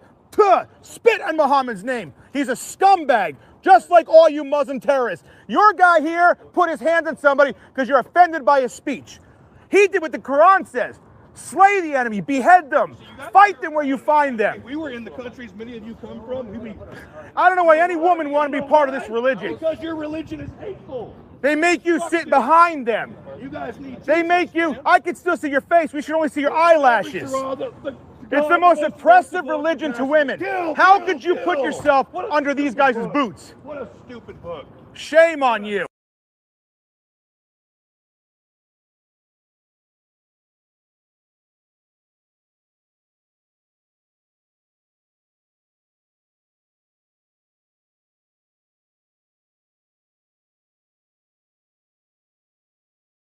And we have here with us Rich Penkoski. Thank you so much for joining us on WARPAINT today. Rich, why don't you give us a little bit of background for that video? Tell us, how did you guys stumble upon them? What were you guys there for? We're there to preach to them, just like we do everywhere else we go. And Brother Chris, he's been doing this in Texas for a little bit, and it really stirred the Muslims up. So we went down to Florida to preach when they were going to go on the beach, on a public beach, and do this. And we did that in Hollywood, Florida. Then we preached to the Scientology Center And then the day before we were going to come back home, he said, "Hey, they're doing this at Florida State University or South Florida University. Do you want to go?" And in Florida, the law is that every single college campus, state-funded campus, that is, all the outdoor areas are free speech. They cannot stop you. They can't create. They're public domain. Right, exactly. So they were on a parking garage at the very top of the parking garage, and we went up and we preached to them, and we were telling them about the truth about their prophet and how he was a minor attracted person. We're on Twitter, so I could say it. He's a pedophile who dabbled in light necrophilia, was a power bottom, and enjoyed some cross dressing in addition to that. And then we told them they need Jesus, who Jesus Christ was. Of course, they didn't like that very much. And that's ultimately what we did. And of course, well, you haven't got there yet, so I'll wait till you get to the second part there. All right. Well, we have a little bit of time with Enrique, and I know I've been trying to get you guys together for a while. So I've been wanting to make this happen. Enrique, these guys need your help. We need the Proud Boys. I am a huge fan of you guys' work. Huge fan of you guys' work. There is nothing better than you guys out there. Well, the feeling's reciprocated, because what you don't know, brother, is when I went out to Bloomington, Minnesota to preach to the homos and that out there, it was your group that had our back that made sure Antifa didn't come anywhere near us. They said, "You guys preach, we'll take care of the rest." Yeah. And there was a group of street preachers out there. I don't know if you're familiar with Quincy. I am. And man, I mean, I was with Quincy just not too long ago, but man, I have never enjoyed myself more than being around you guys. I mean, so we're when we Kim, can you send him my number after this, and we'll connect this weekend, and Okay. And we'll see what we can do there. We're kind of in our process right now. We're kind of focusing internally right now. But I think you'll see the guys out more often here soon in different capacities than we saw before. But I think it's important that a lot of people get on the streets, because look, a lot of people are out here and they're really good at putting pixels together, typing on Twitter and making shows, and not to degrade any of that. Right. All of that works. This is like a battlefield, and we need different tools for different scenarios. Right. But it's really important to get out there on the street and like advocate and do things, because that actually makes the biggest push.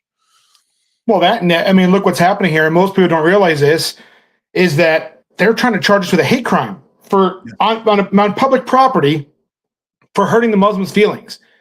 And, Kim showed the video. They're the ones who touched us, not the way around. And I don't know if you got to see it, but Kara did a whole press conference about us, and the Imam was crying. And of course, I made the clip of him eating the bacon crying, which I did not plan on that going viral the way it did. But I'm happy we got to reduce their entire religion down to a bacon meme.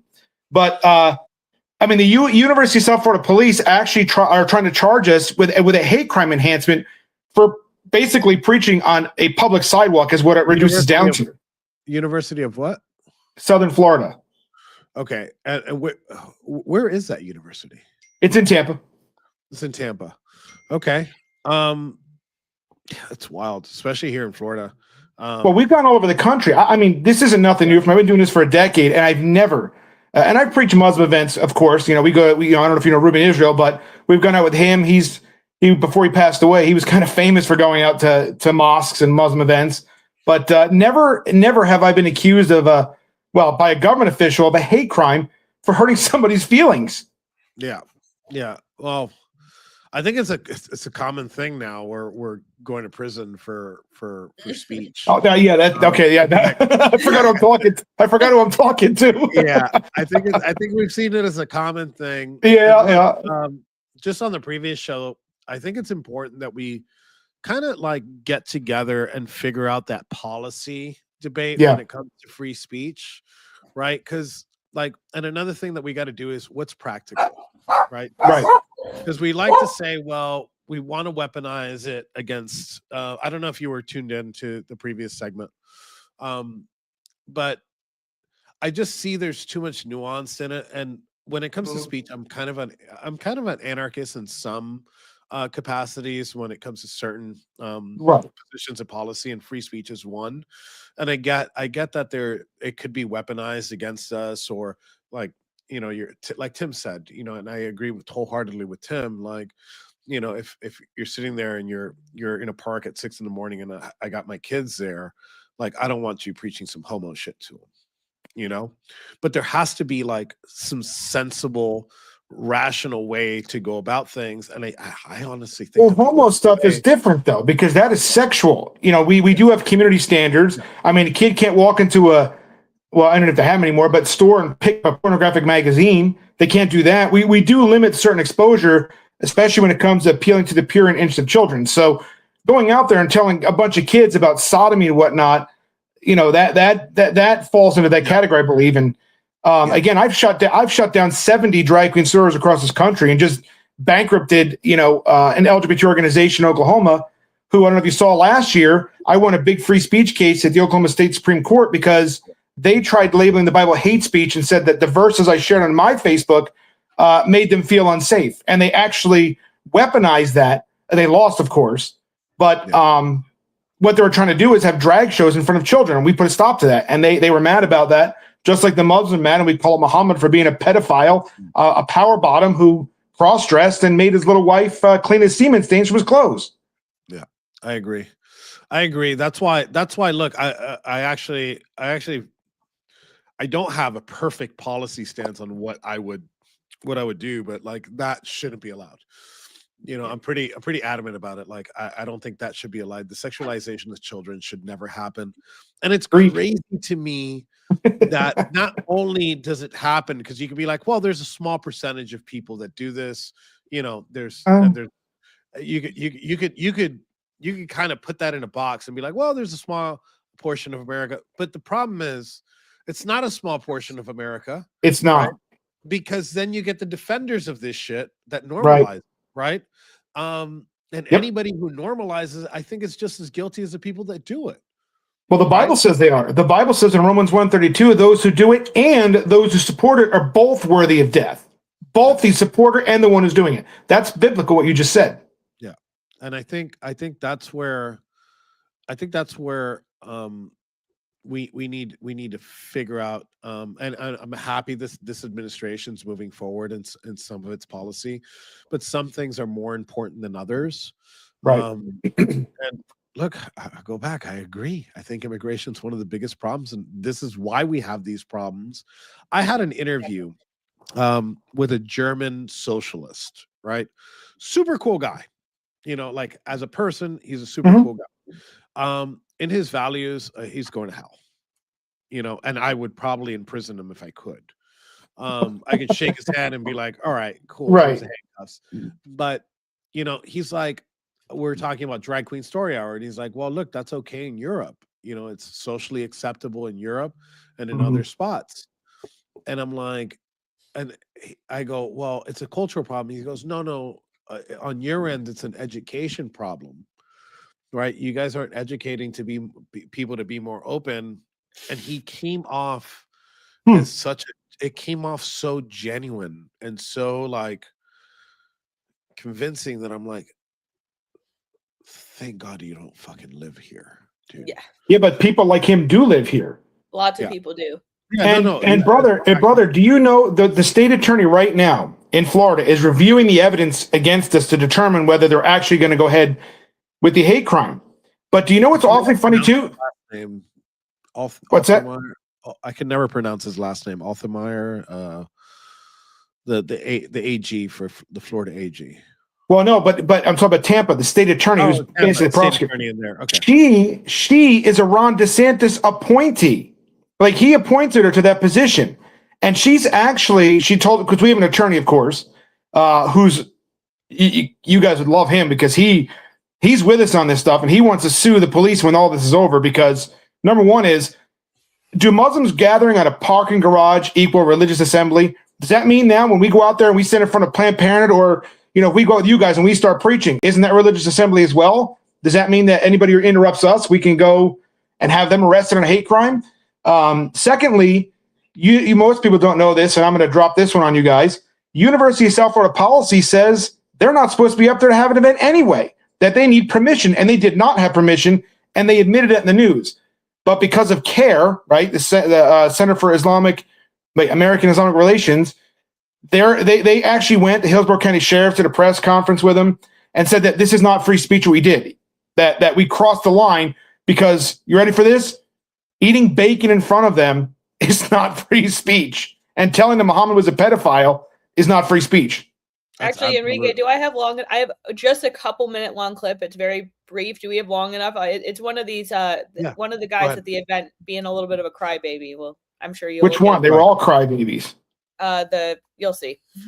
Okay. I realized the reality of the situation, and it was that 3 grown men had stormed us in our peaceful demonstration. Not a demonstration, but rather an act of worship. Not a demonstration. In the corner Not of a massive parking lot on USF campus.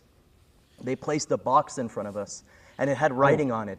And it said, was Jesus is when we looked at Lord. the live stream after that was a mockery of the holy Kaaba, which is the most sacred place on earth for Muslims across the world. The Black Rock. In the middle of our prayer, they began to yell at us. They screamed insults at us, personal insults. They insulted our Prophet Muhammad, peace and blessings be upon him. They accused us of praying. I'm not going to play the video to the again, devil. but like there were While no we're in the middle of our insults. worship, they're Just, screaming you're in our going to faces hell. that Jesus I don't want is you to go to hell. But half of what he just said is all lies. Like right here. The bowing position, so close That's a lie. that Never we had a happened. fear that they weren't going to stomp on our heads. Okay, yeah, Never happened. Never happened. That never happened. I don't. Enrique, did you see any of the video that I was playing? listening. I was listening in. So yeah, they were. The guy here is claiming that they were walking so close to their bowed heads that they could have smashed them, and Nope. we don't. Never even, I'm happened. not even going to give this guy any more airtime. Just screw him. Well, but, do you know what's funny about that? Muhammad said war is deceit. So for them, this is jihad. Yeah, this is jihad, lying from the live to get what they streams and want. recordings that have gone out. And the morning after, when I watched the videos again, and when I was reached out by families and loved ones, I had to relive the whole. There he goes. I'd like to thank the Academy. Oh. But do you know how many Muslims walked away from the faith because of this? Relive the whole thing again. Hearing every voice, every Oh, insult. Jesus Christ. So I'm not again. I'm gonna. I thought that was funny, but I'm gonna add the other thing back with no I audio. didn't know he went on a crying binge right there. Oh yeah. Well, when he going on though, he said we had to listen to that. We were eating bacon in front of him, and that's what he was crying about because we said Jesus is Lord and eating bacon, and we insulted Muhammad. But do you know how many people walked away from the Islamic faith because of that? Because Islam only understands control, dominance, and strength. And in that moment, he was perceived as weak. And I've heard. Were you walking around like a drill instructor, just yes, kind of. Well, that's brother Ricardo. He's. So that's Ricardo. Like point out, they talk about we were so scared. We were so scared. We thought they were going to pull out guns. We thought it was going to. Watch this. Take that towel off your head. Got towel on here. Watch him repent. Repent, you coward. See that? He grabbed Ricardo. Religion of peace, huh? You want to go to jail? Back up. Religion of peace. Yeah, like this whole idea that these guys were like stomping around the heads, and there was a woman who came on after this guy and was like, I was so scared they were going to come back with guns. He was smiling. Oh, I forgot to send you the pictures. We got pictures of her smiling and laughing and flipping pancakes. Like I kid you not, they're making pancakes. Rich, also, like, what kind of breakfast happens on the roof of a parking structure? And in Islam, they're not allowed to pray in a parking garage because it's considered filthy. Rich, let me ask you something. Can you guys hear me? Yeah, yes. We can hear you. Okay. Good. Have you reached out to your local federal DA, at least here in Florida? No, I have. I reached out to every Republican senator and every Republican House rep. I only heard back from one. If I were you, I would go ahead and reach out. It's a good idea. The federal, the attorney assigned to, and I believe that's the Middle District of Florida. I think it extends over there, but I would reach out and I would actually also, she's very receptive. I would reach out to Harmeet Dillon, right? Why do I know that name? She's the civil rights attorney for the United States. And That's why I did reach out to her because she made a comment on X about this. Okay.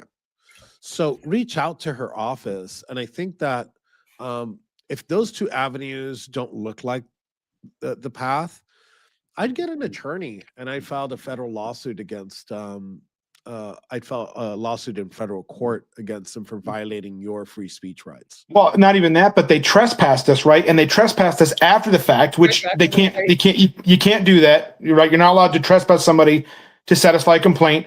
And then if you watch, I don't know if you have the press release, Kim, from the South Florida University Police Department. Yeah,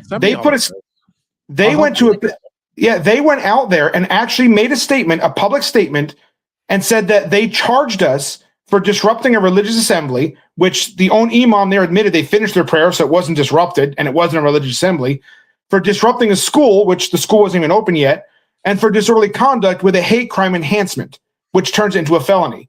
Now, the thing about it is the police, they don't have the authority to actually charge them with a crime. So they actually lied, and it has caused an avalanche. I'm sure you've seen on X all the news and stories. None of that was true. We were not charged with anything as of right now. It's in review with the state attorney still.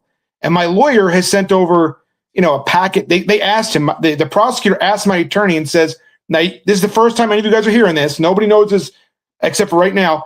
The prosecutor reached out to my attorney and said, do you have anything you want us to look at before we make a decision? Which tells me that they're looking for an out, the prosecutor. Yeah. Right. Absolutely. But it is a Democrat. It is a Democrat in the office. It does open them up to litigation. Yeah, well, we're definitely going to look at that one too. I'd love to follow up with you on this, and I'd love to help you out to see if we can do something about it, because it is a violation. Look, you guys didn't touch it. Agreed. Were you loud? Yes, but that's actually we're loud. We brought a bullhorn, but we didn't even use it. Yeah, but I'm just saying, like you could be like, oh man, I don't like what these guys do, or whatever, because I've heard it before. I've heard it from the right. Oh, well, I don't like what they did. What they did is wrong or whatever. It's like, you could be like, okay, yeah, you know what? You could say that. That's fine. Yeah. But to say that these people should, the law should do something about it. No, you guys didn't touch anything. Were you being disruptive? Absolutely. Yes, you were being disruptive. And free speech is disruptive. I'm sorry. That's right. We didn't walk into their mosque and bother them while they're praying in their mosque, because that would be trespassing and all that. We didn't do any of that. It's basically a public sidewalk. Even in a mosque, this happens all the time, right? You can walk into the mosque and start a shit show, and they tell you, I can't. Then you can leave. I can't. They won't let me. I can't go in any mosque right now. I'm like, you should see my Instagram messages. The amount of death threats I got. I mean, I had. I don't know if I sent it to Kim. I had Muslims threatening to rape my wife and my 11-year-old daughter. They called her by name, threatening to rape my wife and my daughter. I just another guy. The amount of death threats that I myself and Chris are receiving is up. But what are they going to do? Because let them come to my house, because I'm in Texas. I promise you, they come to my house, they ain't going to leave walking out of here. Yeah, I have a buddy of mine that passed away. Really, really good friend of mine. We have a mutual friend. Kim, you probably know who he is. Sabo. Yeah. I'm waiting to receive it. Sabo. He made one exclusively for my buddy Josh, and he built a toilet paper roll with a case out of a Quran. And it literally, the outside shell is hardcover, right? And it opens up like a box. And the inside, he got every single page on there, and he used this glue, and he made it a toilet paper roll, and he put the cardboard in, and it is like this fucking perfect piece. So I'm waiting to get. That was Josh's. See, we need that, because we enjoy, as street preachers, which you're familiar with us. Yes. We enjoy taking props with us out to these events. We had the bacon there. We've brought out, because I don't know if you know this or not, but Muhammad was actually a racist. He called black people raisin heads. Reuben brought to Dearborn a pig's head. We did that at Austin, but it was a homo that was the property manager, and he kicked us off. When Valentina Gomez grabbed the microphone, you saw that when she said Islam is, well, what if you watch the video again, you'll notice all the cops are focused on the left of that, because they're worried about me and David Grisham, because we were there with a pig's head and our shirt said Muhammad was a pedophile, and they moved us off to the parking lot, so they were all worried about us. Mm-hmm. And Valentina, they didn't even see her coming. Yeah. No, yeah, they didn't see her coming. She came in. You know, Yep, she they were does all worried a lot about of us. we had a pig's head. It was she gross does and a dripping lot on of us, but sometimes. But yeah, she's great. I got to get off here. all right.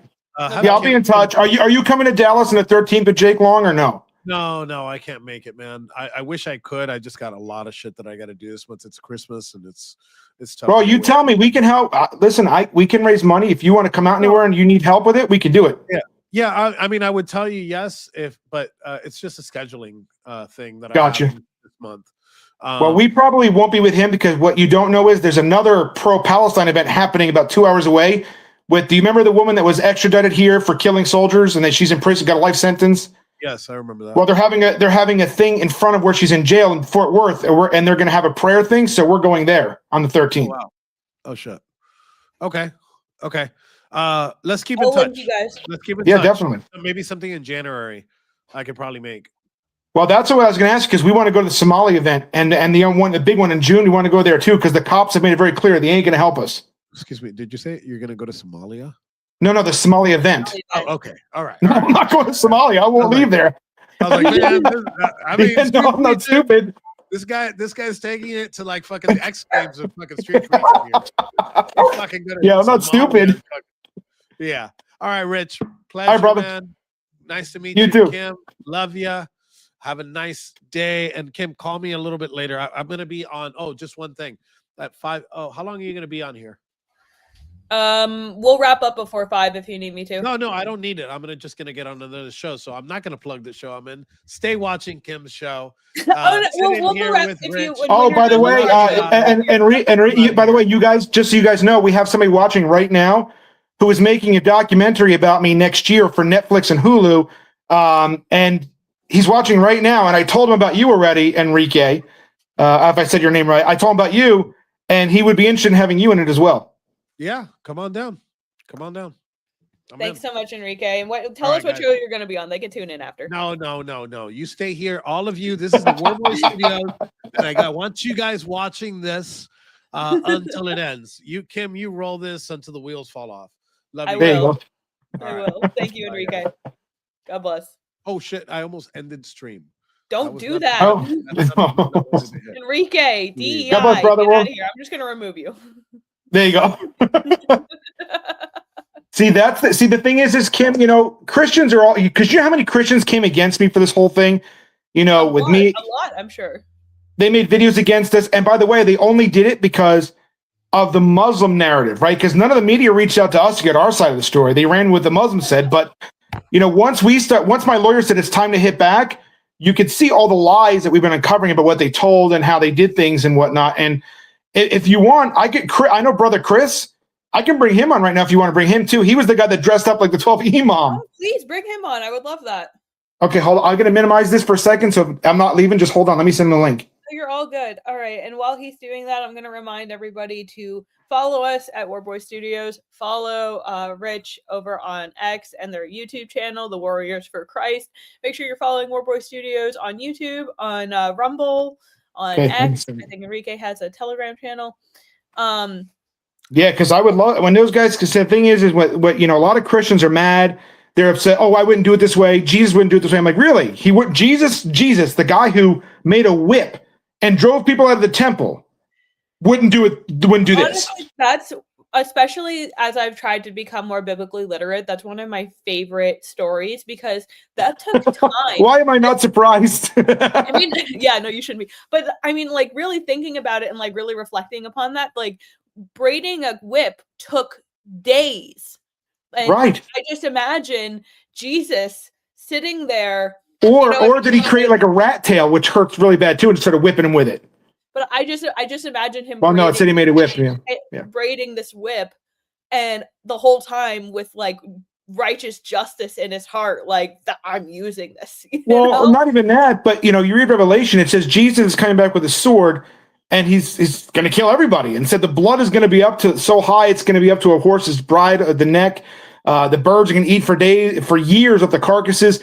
I mean, Jesus is not some, John Lennon figure walking around singing peace and love. I mean, Jesus himself spit in dirt and put that mud, he made mud, put in some guys to heal him. He spit in the ground and said, here, and put that in his eyes. The Jesus of the Bible is not some weak-kneed, limp-wristed homo walking around singing peace and love. Jesus was kind, but Jesus wasn't a very nice guy. And Christians today in America, they don't understand that when we're standing against Islam, the Islam is the Antichrist. The Bible says in 2 John and 1 John that if you deny the Son, you are an Antichrist. We are dealing with Antichrist. We are dealing with people who are going to, at the end times, put us in jail. And we see already that's what they're trying to do now. This whole thing in Florida, they're trying to create a backdoor blasphemy law. And where are the Christians? Where are the Christians, right? We have a lawyer that's been working on this for over 2 weeks. You know, this is a free speech issue. It is a whatever. And we have the Give, Send, Go up there. But my lawyer, it's like $5,000 or $6,000 minimum for him to be doing what he's doing. He's working his butt off, trying to keep him from filing charges against us. And the Christians are like, well, I'll pray for you. Well, see, that's what I forgive my crass language, but it's the pussification of the Christian faith. It's me. You could say whatever you want in front of me. You know that. That's true. I'm not a Pharisee. It's going to say, hey, we live in a culture now where if I can't handle you saying the F word here, how am I going to go out and preach to people that every other word is F this or F? How can I do that? Am I really that? I'm not a cuck that likes to be pegged by my wife. You know what I mean? Right. I can handle the F word. You're not a Muslim. I'm not a Muslim. That's right. They put them behind them for more than one reason, if you catch my drift. Well, Muhammad was a power bottom. And the reason I say that for you guys that don't know, you might know this, is the Al-Zud hadith, which talk about a bunch of black guys that rode Muhammad all night long, so much so that he was in pain all the next day. And that hadith is considered sahih. Yeah, that hadith is considered sahih, which means it's truthful. See, people don't understand how evil Islam is. Like, Enrique got off before I got to say this, finish it, but Muhammad said war is deceit. So for the Muslim, lying is part of war. The fact that these people are doing this, they are lying, they're trying to tell you they're peaceful. I could show you they're not, you know that already. Is part of jihad. This is a holy war they're waging on America. Patterson, New Jersey. I'm from New Jersey. I grew up right on the corner of Patterson. They, just like Dearborn, most people don't talk about this, but they got the call to prayer going through Patterson, New Jersey as well. How many people know that we know Dearborn? But what about other places like Patterson? They do it all the time there. Just wanted to put up. I'm sorry, we still have the dog barking here. So he's an old. That's okay. I could go outside. I could go outside and show you my kangaroo if you want. Oh, I'd love to see the kangaroo. But I did. Would you plug your Give, Send, Go? Just oh yeah, it's just givesendgo.com/official street preachers, and this is for our attorney fees. And if they do file a felony charge against us, we're going to have to turn ourselves in on a warrant. And because the hate crime thing, it could be anywhere from $5,000 to $10,000 bail. If they do that, I don't think it's going to get to that point personally, but you never know. I mean, on the MSA and Kim, there's so much I could talk about this. The Muslim Student Association cares. We've got Chris has really done a really fantastic job about this of getting all the stuff. I mean, he's got a video of their training where they basically tried saying that your grandparents were, your grandfather married your grandmother when she was 10, which is not true. Tried to say that the age in America was 10. It wasn't. It's a lie. But Chris has really done a fantastic job of getting this information. The MSA working with CARE and documenting things to turn it into hate crimes. This is a coordinated effort by Muslims to turn our speech into hate crimes. If we speak out against Muhammad, if we speak out against what the Quran says, if we speak out against the hadiths, because you can't have the Quran without the hadiths. This is what they're doing. And if a Muslim dares tell you that Aisha was not 9, whatever, I want you to go to Quran chapter 65, verse 4, which this is the Quran. It's not a hadith, where the Quran itself gives a prescription for marrying a prepubescent girl. Yeah, it's Quran. It's disturbing. It's really deeply disturbing. And it also, and they're they have permission from their religion to lie to intentionally divert. So when that's worked into the very fabric of your religious being, then you can't, these are not trustworthy, reliable people. And you can cry about religious freedom all day, but I said it many times, there are just Islam's not a religion. Islam is not a religion. It's not a legitimate religion, and it's also just there's nothing about Muslims or Islam that is compatible with Western society, and there's nothing big. And I said that. And I said that in the video, which I was trying to in my computer or whatever, but I didn't see. I think you played the whole thing where I said Islam is incompatible with America because here, you can say what you want to somebody. You can hurt their feelings. You can be offensive. In America, you have the right to do that without somebody putting their hands on you. If they want that, go back. That's why I said go back to Saudi Arabia. If you want the ability to put your hands on people for offending you, go there. Because in America, it doesn't work that way here. They can say whatever they want to us, right? They can call us whatever they want. That doesn't give me the right to put my hands on them either. But in their view, in their din, right? Because Islam is not a religion. It's called It's called the din. So it's a societal, judicial, religious, their entire life. So again, they only call it a religion to take advantage of our religious freedom laws. But the truth is that it is a political ideology. It is not a religious belief because they need to control every aspect of your life. I mean, remember, I just put a video on my Instagram, I don't know if you saw it, of a Muslim scholar saying it's okay to beat your wife. Just beat her a little bit. I mean, a little bit. Just a little bit. Smack her around a little bit just so she gets the point. Not enough to where you hurt her permanently. I mean, can you imagine as a woman wanting to be in a system like that where if you burn your husband's foods, he can backhand you to teach you a lesson and you have to sit there and take it and you can't go to the police, you can't do nothing? Can you imagine what kind of woman wants to be part of that oppressive system? No, and it's laughable to me because I've seen a lot of anti-Christian narrative that talks about, how the Christian women are called to be submissive, as if these to their husbands, to their husbands, not to everybody else. To God and their husbands. And well, like I said, they pervert. I was saying they pervert what submission means. It doesn't mean. But the flip side, husbands are to love your wives as Christ loved us, and that doesn't mean smacking your wife. And if you love your wife, you don't beat your wife. I mean, call me crazy. But if you love your wife, you don't beat your wife. And a submissive wife submits to a husband who follows Christ, Christ's example, because she has to trust you enough to say, hey, you know what? I'm going to follow my husband's lead because I trust that what he's doing is right. And a good husband, and I'm sure your husband does this with you, a good husband will absolutely take his wife's counsel into consideration when he makes a decision. I would never do anything like without saying, hey, hon, what do you think about this? Or what do you think about that? Yes, the decision falls on me, but I would be a really terrible husband not to even consult or consider my wife and her opinion when it comes to our family.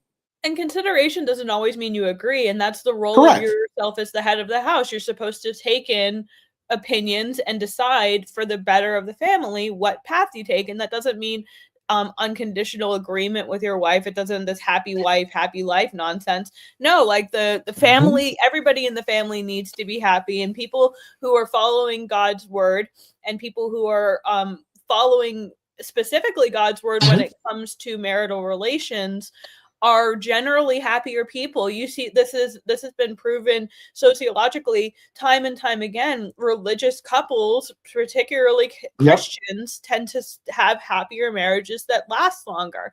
They pray together. They tend to stay. You're right. 90% of couples who pray together don't get divorced. And both my wife and I are from liberal New Jersey. We're not liberals, but we're from New Jersey, right? We have the same views.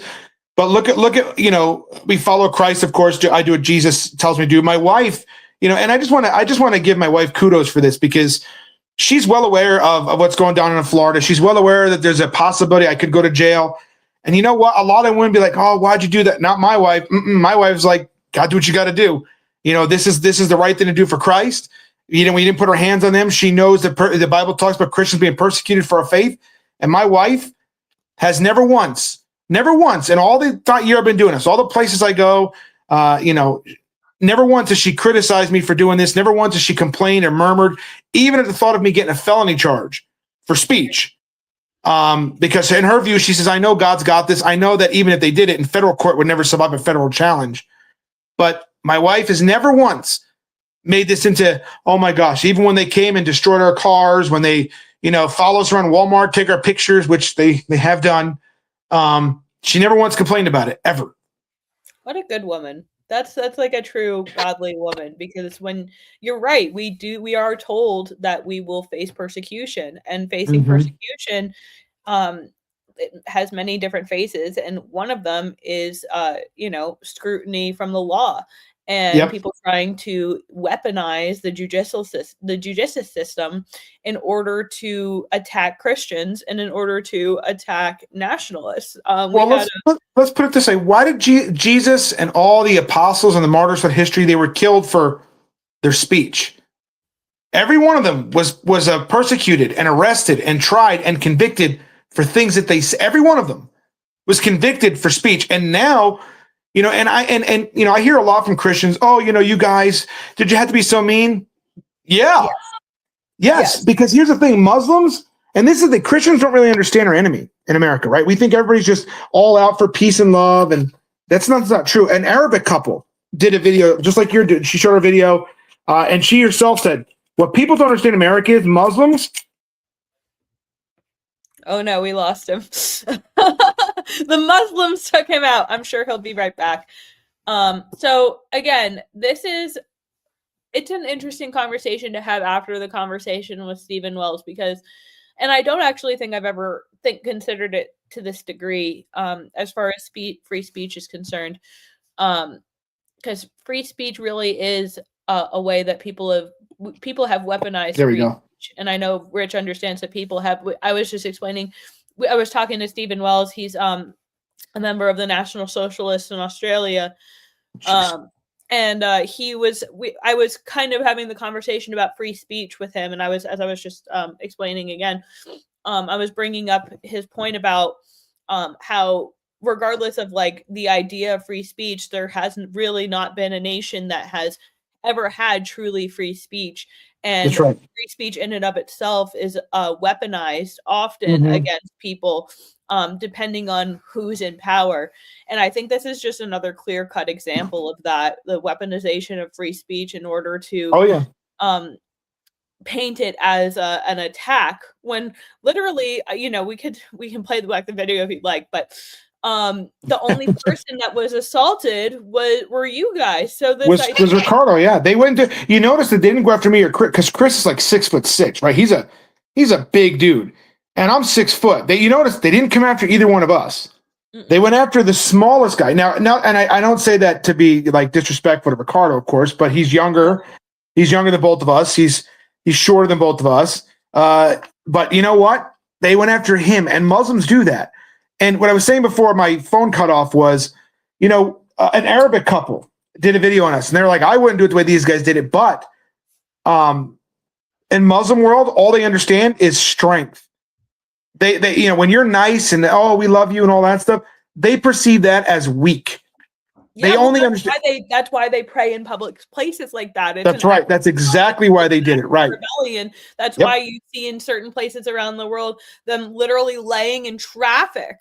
This isn't an act of New York City. This is an act of aggression. That's right. And they do that to dominate. And that's what we understand, right? Because we've gotten so comfortable with, oh, I'm persecuted because, I hate my job, or because somebody in front of me on Facebook, it's persecution. And that they forget that, like us. Well, if you were nicer to them, maybe this wouldn't happen to you. I'm like, they killed Jesus, right? Like, they killed him for what he said. Not because of what he did, but because of things that he said. They killed him. Every martyr was convicted of crimes for not worshiping Caesar, for their speech, not because they did anything wrong, but for their speech. And today in America, we're losing our right to free speech, because even Christians today don't like being offended. You know what? Get over it. Being offended is part of life. Being offended doesn't give you the right to the silence of the people, or whatever. Because you know what? If you don't stand up for our right to speak, even offend people, when they're done with guys like me, who are they coming for next? Yeah, exactly. Alex Jones very famously was saying, when they're done with me, they'll come out. It's not just me. I'm in the way. He did 2 videos about us, Alex Jones. He did 2 about us. He's a good guy. Like Alex. The first one was kind of weird. I don't know, something was weird off, but the second one was really well done. Well, he's typical. I've seen him be good more often than not, and I have no problem. I have no problem with him. Just like some guys are mad. Some people in my circle would be mad for talking to Enrique. Oh my gosh! I'm like, I don't care. Yeah, no. Those guys are the ones we went out and preached, and I meant what I said. It was the Proud Boys. It was not Antifa. It was the Patriots and the Proud Boys together that made sure Antifa. Well, remember, we were 20 minutes from George Floyd Square. It was those guys that made sure nothing happened. They said, "You just focus on preaching. We'll take care of them." When I went out to Michigan, it was 13 degrees. The Proud Boys were the ones out there when I stood against the drag queens out there. They're the ones that made sure nobody messed with me. It wasn't the Christians. It wasn't my brothers and sisters. Although I'm not going to say that those guys aren't. Clearly, the only problem that Christians would have with these guys is their language. Right. Get over it. Get over it. It's just language. Get over it. And that's the kind of issue that could be dealt with, at a more privately. Exactly. Right. But it's not even that big a deal. We're talking about losing our right to free speech. We're talking about, kids being groomed and sexualized, and you want to argue people over because they dropped the F-bomb? Oh my gosh. Yeah, well, I think very much in the same way that we're intentionally removing father figures from homes and destabilizing the nuclear family. Yep. The attempts and the push to nullify and pussyify the Christian community was an attempt to weaken the church and not an attempt to actually. I think that these like I'm not gonna say excuse me, these faggots who become pastors are intentionally trying to subvert the word of God, and they're trying to do so under the guise of, well, no, I'm actually just a holy person and God never would have wanted me. God made me in his image. I didn't pervert it. God wanted me to be this way. And actually, God being homosexual or lesbian actually effaces or literally perverts the very image of God. It perverts his image.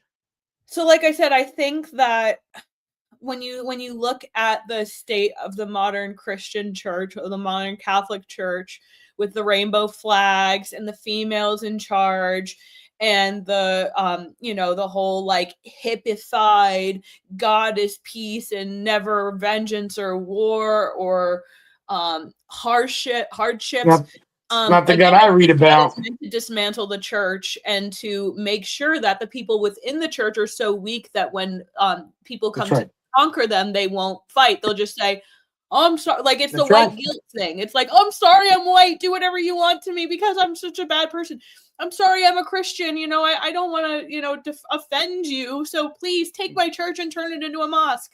Turn it into a mosque or turn it into a homo haven or synagogue. Because that's exactly what's happening. Just leave us alone. Yeah, we love you. We just want to do what we want, and it's fine. You want to go in your building, but right? In America, you can go in your building and do that.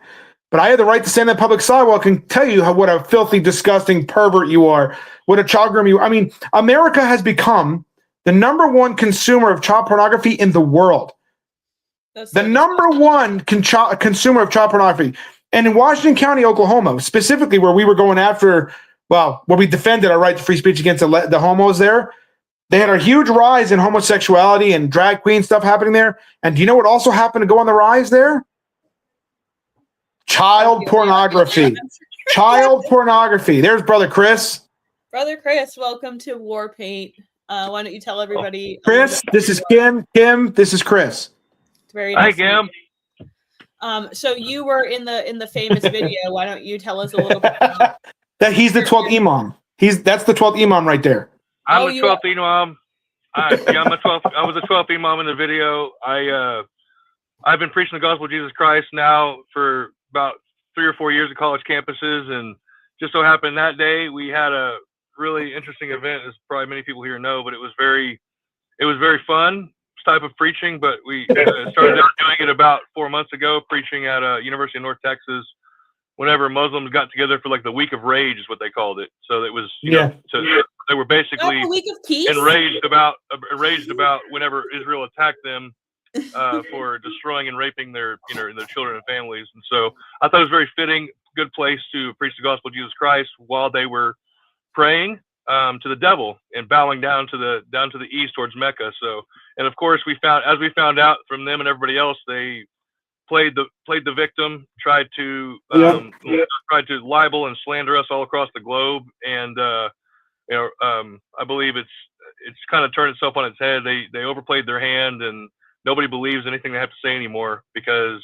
their religion's based off a bunch of lies, but also they tried to lie about us and slander us when we're just trying to preach the gospel. We never hurt them. We never assaulted them. They actually assaulted us. And so that's our story. We're sticking to it. But people are finally Well, starting to listen. she played the video. She played the video, Chris. So they all saw what happened there. They did. Oh, And gotcha. Sorry, I actually, missed all that. Yeah. we only played a clip of it, but now that I have both of you here, I would love to play. I only saved one of them, but I'd love to replay the press conference from afterwards, and I'd love to get your live reactions. Feel free to jump in whenever. I can pause the video whenever I see one of you start to talk. So I'm just gonna put it up, and we'll live react to it together. Hello, my name is Abu Tahir. That's sorry, hold on. ABUTAH.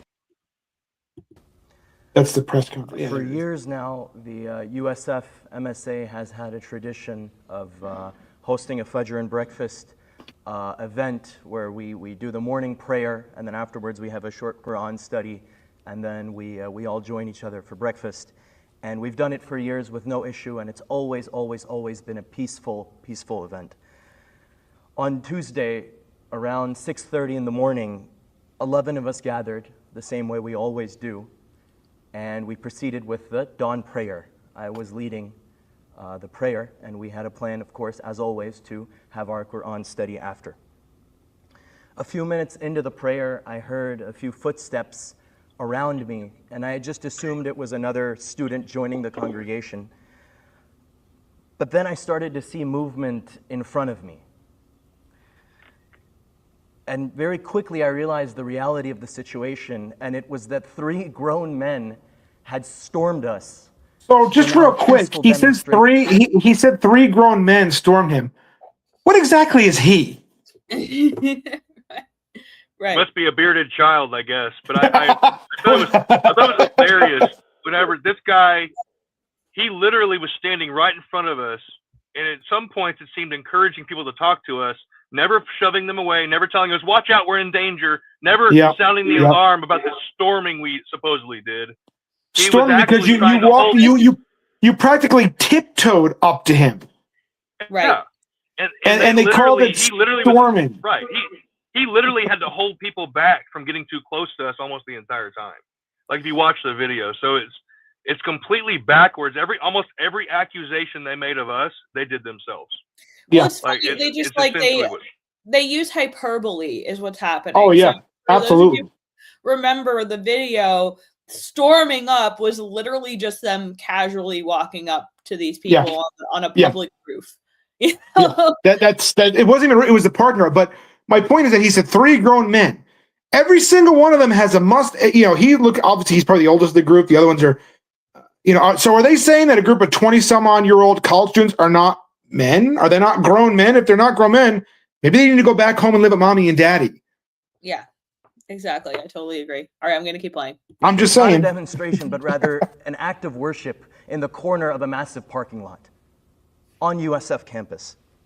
They placed a box in front of us, and it had writing on it.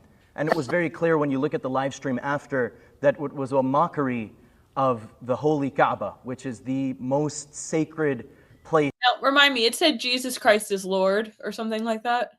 Mm-hmm. Yeah, it's the Kaaba says Kaaba 2.0, Jesus is Lord. That's what it said. My thobe said Jesus is God. It says 12th Imam, Jesus is God. It says Jesus is God. That's all my thobe said. And Kim, do you understand the significance of the 12th Imam thing? Why he did that? Because a lot of people don't seem to understand why Chris did that. I'm not. You explained it to me, but I would love if you guys went over it again. Yeah, I'll let Chris explain it since he's the one who did it, and I think him explaining it is probably going to be the best option since he's the one who did it, and he can tell you why he did it and the point of all that. Yeah, so the 12th Imam in Twelver, Shia Islam is basically it's not a huge sect of Islam. It's probably 10% at most. But essentially what they believe is the 12th Imam is going to be the last Imam that comes. And he's going to have a new message that nobody knows what it is. So some Muslims don't even know what that is, but the ones that do actually kind of think it's interesting and funny, and some of them get mad about it. But it's really I'm telling them, I'm the 12th Imam. I have the final message. Jesus is Lord. He was right all along. After all this, Muhammad is a pervert, pedophile, warlord. Repent of your sins, accept Jesus Christ. He's Lord. you were wrong all along. You know, follow him. That's kind of what the message was. And so that's why I've done it. And it's interesting. I haven't had a lot of blowback from Muslims about that specifically. It's about everything else we say. But it's just, you know, that's the reason I did it. And a lot of them see it, and some of them I've even seen them laugh. When we went to Hollywood, Florida, right before this at the beach, I saw one of them laughing when they saw it when they were trying to keep praying. I thought it was funny, you know. But anyway, so. All right. But that's what, so just for context, there, so people understand why he did that. Now they know. Yep, perfect. On earth for Muslims across the world. In the middle of our prayer, they began to yell at us. They screamed insults at us, personal insults. They insulted our Prophet Muhammad, peace and blessings be upon him. They accused. Now, I did hear insults about Muhammad. I don't think I heard a single personal insult. So, like, well, that came later on. I did call them scumbags and terrorists. I did do that, but that was after. After they touched Ricardo. I think I said that, after they put their hands on Ricardo and then tried to attack him, I called him that. But I did say that every single Arab Muslim should go back to Mecca, suicide bombing butts. If that's who they are, need to go back to Mecca. Well, that's mild. Oh, I don't care. I mean, free speech. And of course, the idea that you can put your hands on somebody and they're not allowed to retaliate is absurd. Us of praying to the devil. While we're in the middle of our worship, they're screaming in our faces that Jesus is Lord. They walked close to our heads while we entered the bowing position, so close that we genuinely had a fear that they were going to stomp on our heads. Didn't happen. That didn't happen. They pushed cameras inches from our faces. You have the video. That never happened. The recordings that that's one of the first things we pointed out when we listened to this before. Like, when you guys walked in, in the clip where you did walk in front of them, none of their heads were down. No. When they bowed, none of us were near them. Yeah. So it's just a lie to make it look like these guys stormed us and they were going to crush our skulls with their steel-toed boots. And Chris was wearing sandals. He wasn't even wearing shoes. He was wearing sandals. Yeah. I was wearing road shoes. It was funny, but interesting thing too. He said they're screaming Jesus is Lord. You know, it's interesting he says that. I said that many, many times. I said Jesus is Lord, but purposefully I did it because during their prayer, they had to yell louder because the imam's supposed to say all this. I don't remember exactly what they say in Arabic, but they say essentially Allah Akbar, and they say a few different more things. So I made sure when they started saying that to scream out as loud as I could, Jesus is Lord, Jesus is Lord. And they had an extremely hard time hearing him, and they had to elevate their voice. And so it was a screaming match on who was going to say that louder. And that's why he didn't like it. And that's why he really hated that one too, because now he remembers. And he even said it on live national, international television. Jesus is Lord, you know. That's which right. is exactly what I wanted him to confess. You know, so there you go. He heard us. And remember, in Islam, if you say the Shahada, whether you mean it or not, if you say it, you're a Muslim. So he said Jesus Lord, whether he means it or not. In his worldview, I'm right. Am I right, Chris? They believe if you said the Shahada, in his worldview, he got demeaned. That's right. He got a lot of things. He got. Go ahead. Yeah, but in his worldview, he did lose as far as being shamed. He got ashamed. He got shamed out of saying the Shahada, and he said Jesus is Lord, and he felt bad about it and started crying like a little girl. He got, and that's exactly what a lot of these Muslims are saying about this guy right now, because and it did bring shame upon him and a shame upon their religion and shame upon the Nation of Islam. And exactly what a lot of Muslims are thinking about this, so. I mean, it is embarrassing. Let's. I think the crocodile tears gone out. And the morning after, when I watched the videos again, and when I was reached out by families and loved ones, I had to relive the whole. Don't laugh at this. Chris is laughing too, like crying. A grown man crying because words hurt. A grown man crying. I had to relive the whole thing again. I could smell the bacon. Oh, that's coming next. Every voice, every insult, every atrocious claim that they had made against our religion. For what? Something that our Constitution promises us that we have the complete right to do. Your Constitution? Well, but he's right. The Constitution does give them the right to do their religion, but it gives us the right for ours as well. And he forgets the Constitution doesn't get to say, well, you're on public property, so you get a magic shield or a magic bubble that shields you from criticism. If you don't want to be criticized, go into your mosque behind closed doors where we can't go. That's what I'm saying, though, is like he claims, rights behind the Constitution, but they don't respect the Constitution. They don't. What doesn't matter? I'm not a government agent. Neither is Chris. Neither is Ricardo. So that whole claim is not going to do anything because we're not there. We, as private citizens, we cannot infringe on his constitutional rights. We are not the government. We cannot do it. There's nothing we can do. That's not illegal. Right. Aside from like if we physically try to stop them, yes, that's illegal, but that would be more battery or assault, things like that. Mm-hmm. But if they wanted to, and you know what? Why couldn't they get up and move to another part of the parking lot? If they felt so threatened, why did they stay there? Why couldn't they, move to another part of the parking lot? I'm still wondering why they weren't in a building and not like in a parking structure. Chris can explain. Chris can explain that. Why is that, Chris? Any ex-Muslim or even Muslims that are honest, which aren't many of them from other countries, will tell you this is essentially them trying to dominate our turmoil, our the land of Islam. They believe the land of Islam is not only Saudi Arabia. They believe the land of Islam is not only places that they currently have and are mostly Muslim. They believe the land of Islam extends to those places they're trying to conquer. It's a conquering warlord religion. So we and they believe that God is going to give them. They believe that God is going to give them this land. And it's going to be under the Sharia law. And they believe part of that display of dominance is to come outside, is to proclaim. And whenever they debate you, that's why they won't admit faults or ever say anything. All they'll do is attack your religion. They'll never admit anything bad about Muhammad unless they slip up really bad. They'll always try to maintain face, and they think that Allah is protecting them, and Allah will bring them and conquer this land. And part of doing that is to publicly display and disgrace us into allowing them, and just like they're trying to do here, is they're trying to create a blasphemy. Oh, we can pray on a rooftop where we haven't reserved, and it's not our space, but this is their nation, their land. And just like they're one of the people that came, one of the lawyers that supports them, he actually tried to tell us personally on one of his videos, this is our land, this is our Constitution. And if you don't like it, I'll help you pack. That's what he told us. That's what he did say. A Muslim man said that on a video to us in response to us doing this. Because it's veteran who he said it to me. I am a veteran, a United States Navy veteran. I have a Muslim telling me, a veteran, that if I don't like Islam, that I should leave America. Think about that. If I don't like them practicing religion in public, now again, I may not like it, but if they're here, they have a right to do it. I have a right to criticize it. I have a right to protest against it. I have a right to preach against it.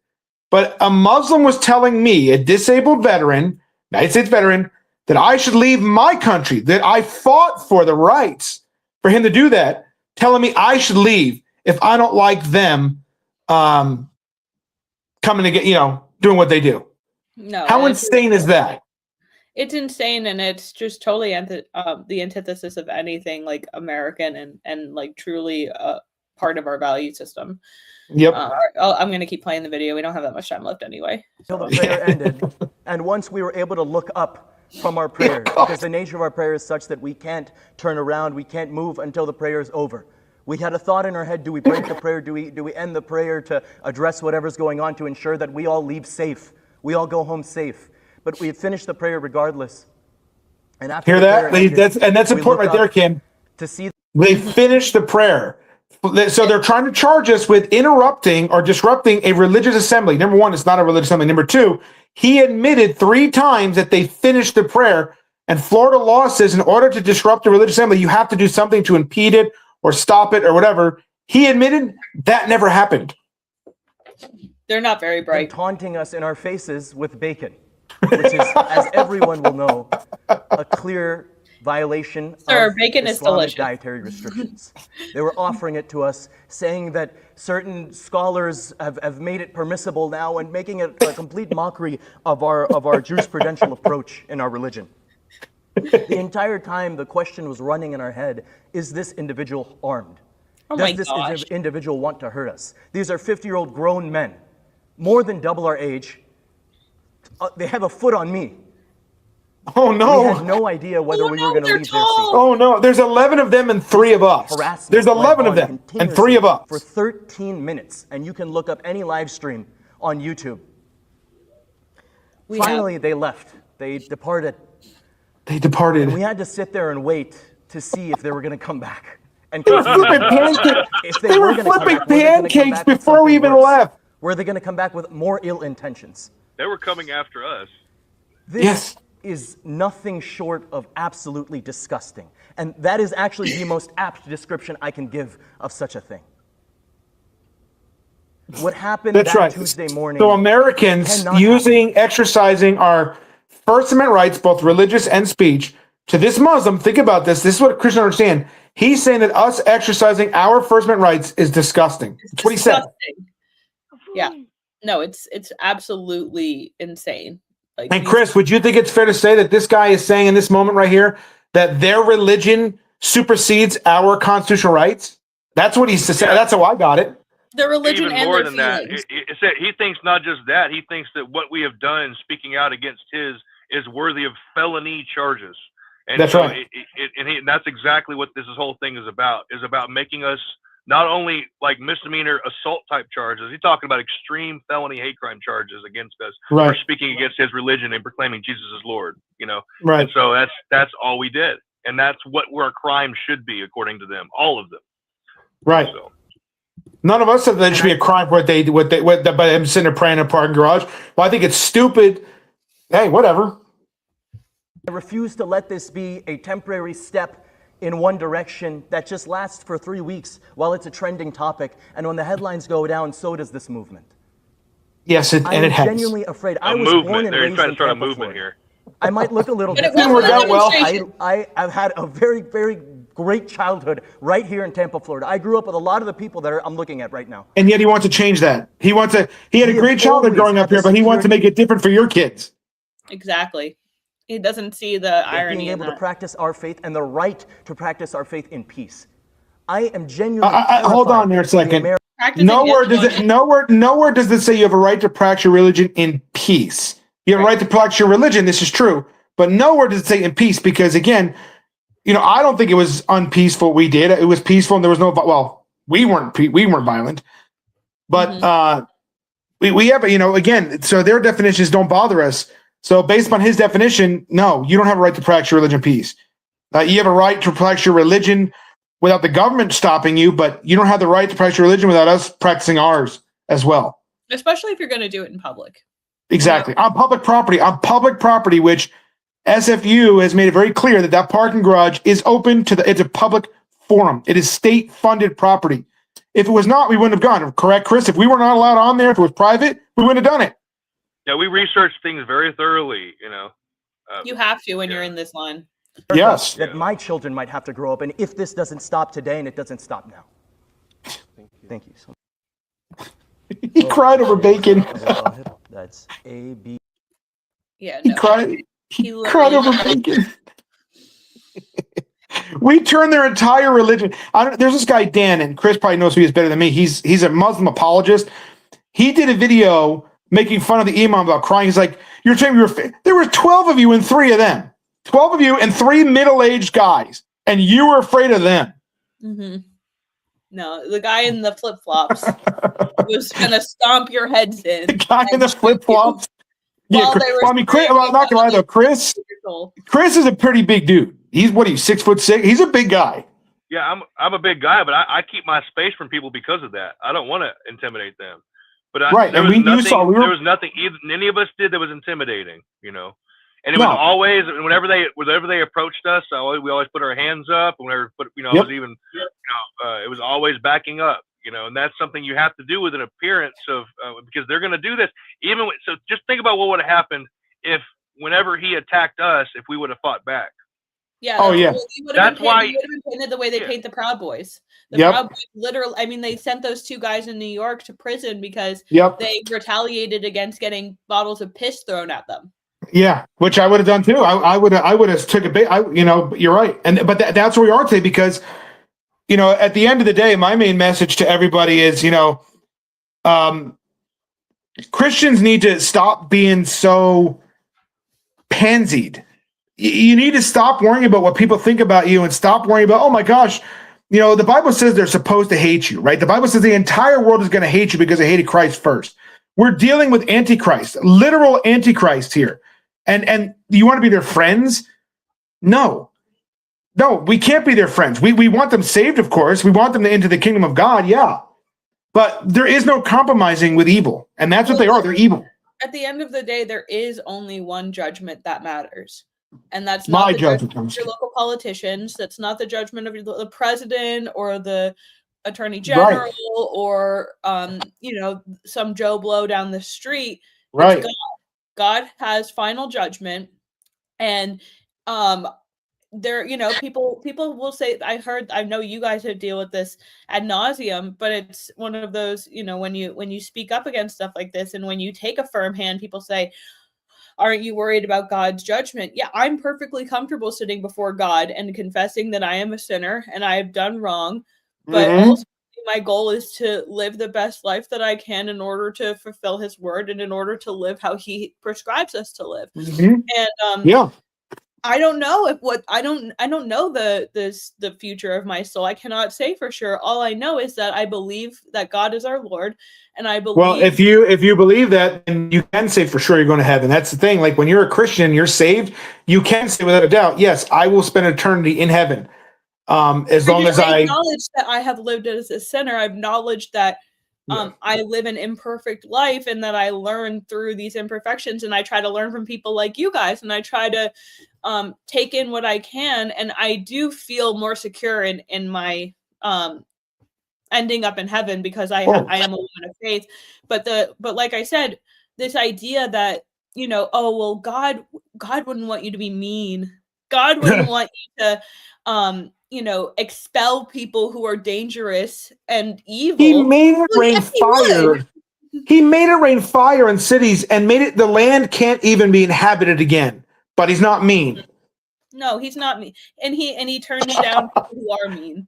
Which is again, like I said, I do think, and I'll say this with Chris here, I do think the purpose of weakening the church and making Jesus out to be a pacifist is a way to break the church and a way to make it so that when inevitably people try to burn down churches and when people try to take over and expel Christianity, the church will be so weak and the church will be in such a weakened state that they just kind of roll over on their backs and they say, oh, well, please just don't, we don't want to be bigots. We don't want to be the bad guys. Like, please turn my church into a mosque. And, you can pray to Mecca in the middle of the street and don't bother me or you'll go to jail for a hate crime. Yeah, exactly. Don't eat bacon. Yeah. Don't order bacon. Don't eat bacon. Yeah. Well, just I try to tell people it's always a good comparison with the stories of Elijah in the Bible in the Book of Kings. He taunted these prophets of Baal, which is very similar. They were slashing their flesh and dancing around, right? Yeah. So Islam, now it's not the exact same thing, but they kill and they spill people's blood in the name of their God. It's even worse, and so it's a display of something because they don't have God on their side. They have to kill and they have to subvert people and subjugate them in order to coerce them to become Islam. And that's exactly the same exact style of evangelism as the prophets of Baal did. They were slashing their flesh, trying to make it look all scary and everything else so people would obey them because they were the prophets, they were the teachers, right? That's exactly what extreme Islam is. It's like they kill people and they subjugate and they make people scared of speaking up. That's what's happening in Nigeria. I've talked to Nigerians that are scared even in the U.S. of telling the stories that happen over there. I've talked to Nigerians that have come over here that are Muslim too. And they tell you a story. Oh no, it's farmers versus, it's farmers versus whatever. They tell us it's nonsense. And the Christians over here that are Nigerian too will be fed those stories scared, and they'll say the same thing. But it's not true, as we've seen on obvious video and live streams. They're getting murdered and annihilated. And so, and it's disgusting that that's why I try to bring these things up, is because whenever they've silenced Christians from speaking up, that's where they've got you right then and there. Because if they can get you silenced, you have become submissive to Islam. You have become submissive to their gods, to Baal, to Islam, to whatever you want to call it. You're submissive to a demon because that demon is silencing your mouth from speaking out against wickedness and evil. And it's not just regular wickedness to evil. Jesus calls us to stand up for those not only can't speak for themselves, but Christians. Those are our brothers That's and right. sisters dying. You know, they're not. He said, "Who will rise up?" So I'm all about America first and all this stuff, but it's Jesus and Christians first. You know. That's right. If you're a Christian, Yeah, it's Jesus first. You know. And God if asked. Christians dying anywhere, we should stand up for them and speak up for them. And if we don't, we'll have to answer Yeah. for it. If we know what's Well, because going if we on. don't, Chris, if we don't, you know, if we follow this trajectory, that's going to be us in this country. If they can put us in prison for saying Muhammad's a pedophile today, how long is it going to be before they're doing to us what they're doing in Nigeria? You know, they say that in 20 years we'll have enough Muslims in this country that we will have a Muslim president. And the Constitution's only as good as long as people are willing to defend it. And what's happening in New York? We have that happening already. We we have the Ilhan Omars and the Mandamis. You know, they've already Rashid Tlaib. Yep, they've already infiltrated our government. So Yeah. that is the trajectory that we're heading in, unless people like us are willing But to. Christians, you know, we got to be nice. Got to make sure everybody wants to be our friend, and you know, we want them to see Jesus. Really, they want them to see them. It's Christians that are too weak-kneed and limp-wristed. You know, and they'll say things like, you know, Chris, me, and Ricardo. Oh, well, you guys did whatever. It's because they don't have the balls to do it themselves. You know, that's what it comes down to. They don't have the guts to go out there and tell these people they're evil to their face, and they are. And you know, and it should be something that we do because it needs to be publicly recognized. The things that you do are important because it brings awareness to the aspirations of these Muslim invaders. And that's what they are. They are invaders. Make no mistake about it. Like Chris said, Christian first. I will proudly wear the label of Christian nationalist. I believe that we need to have a country full of Christians, not homos, not Muslims, not Buddhists, not whatever. You know, because again, if our country turns back to God, he tells us in Ecclesiastes that if my people will humble themselves and turn from their sin, that God will heal our lands. But that requires his people, that's us, Christian, to humble ourselves and admit and turn back to him. God will heal these lands. But that also means to go out there, because God says in the Old Testament, right, Chris? Who will rise up for me against evil? Who will stand up for me? God is asking, who's going to do it? And standing up for him doesn't mean making what Enrique said earlier, you know, keyboard warrior on Twitter. No, that means going out there and actually standing up. And, you know, Chris likes to quote this one, Isaiah 58:1, you know, lift up your voice like a trumpet. And in America, we think of a trumpet as a instrument. But in Israel, that trumpet was a weapon. That is a weapon that brought down the walls of Jericho. That is a weapon, a rally to battle. That's what we're supposed to do. It is a battle cry. Stand up, lift up your voice like a trumpet, rally the troops, bring down the walls of Jericho. That's what we're supposed to do. All right, guys. Well, we're going to wrap up this interview. I really appreciate you guys both coming on. Why don't you, Same here. starting with Chris, please let us know how we could follow and support you guys. Oh yeah, I mean, follow and support. I mean, really, we have a lot of you know, Rich has done this a lot longer than me online with teachings and everything. But just, you know, there's some legal fees we've had lately. You know, Rich on his channel on Frisco Street Preachers has a Give Send Go. I have a channel, Kingdom Reconcilers, on there as well. I have a Cash App that's set up for that. It's essentially we're trying to raise money for this legal fees that we're associating with all this stuff that we're being fought against with this USF scandal.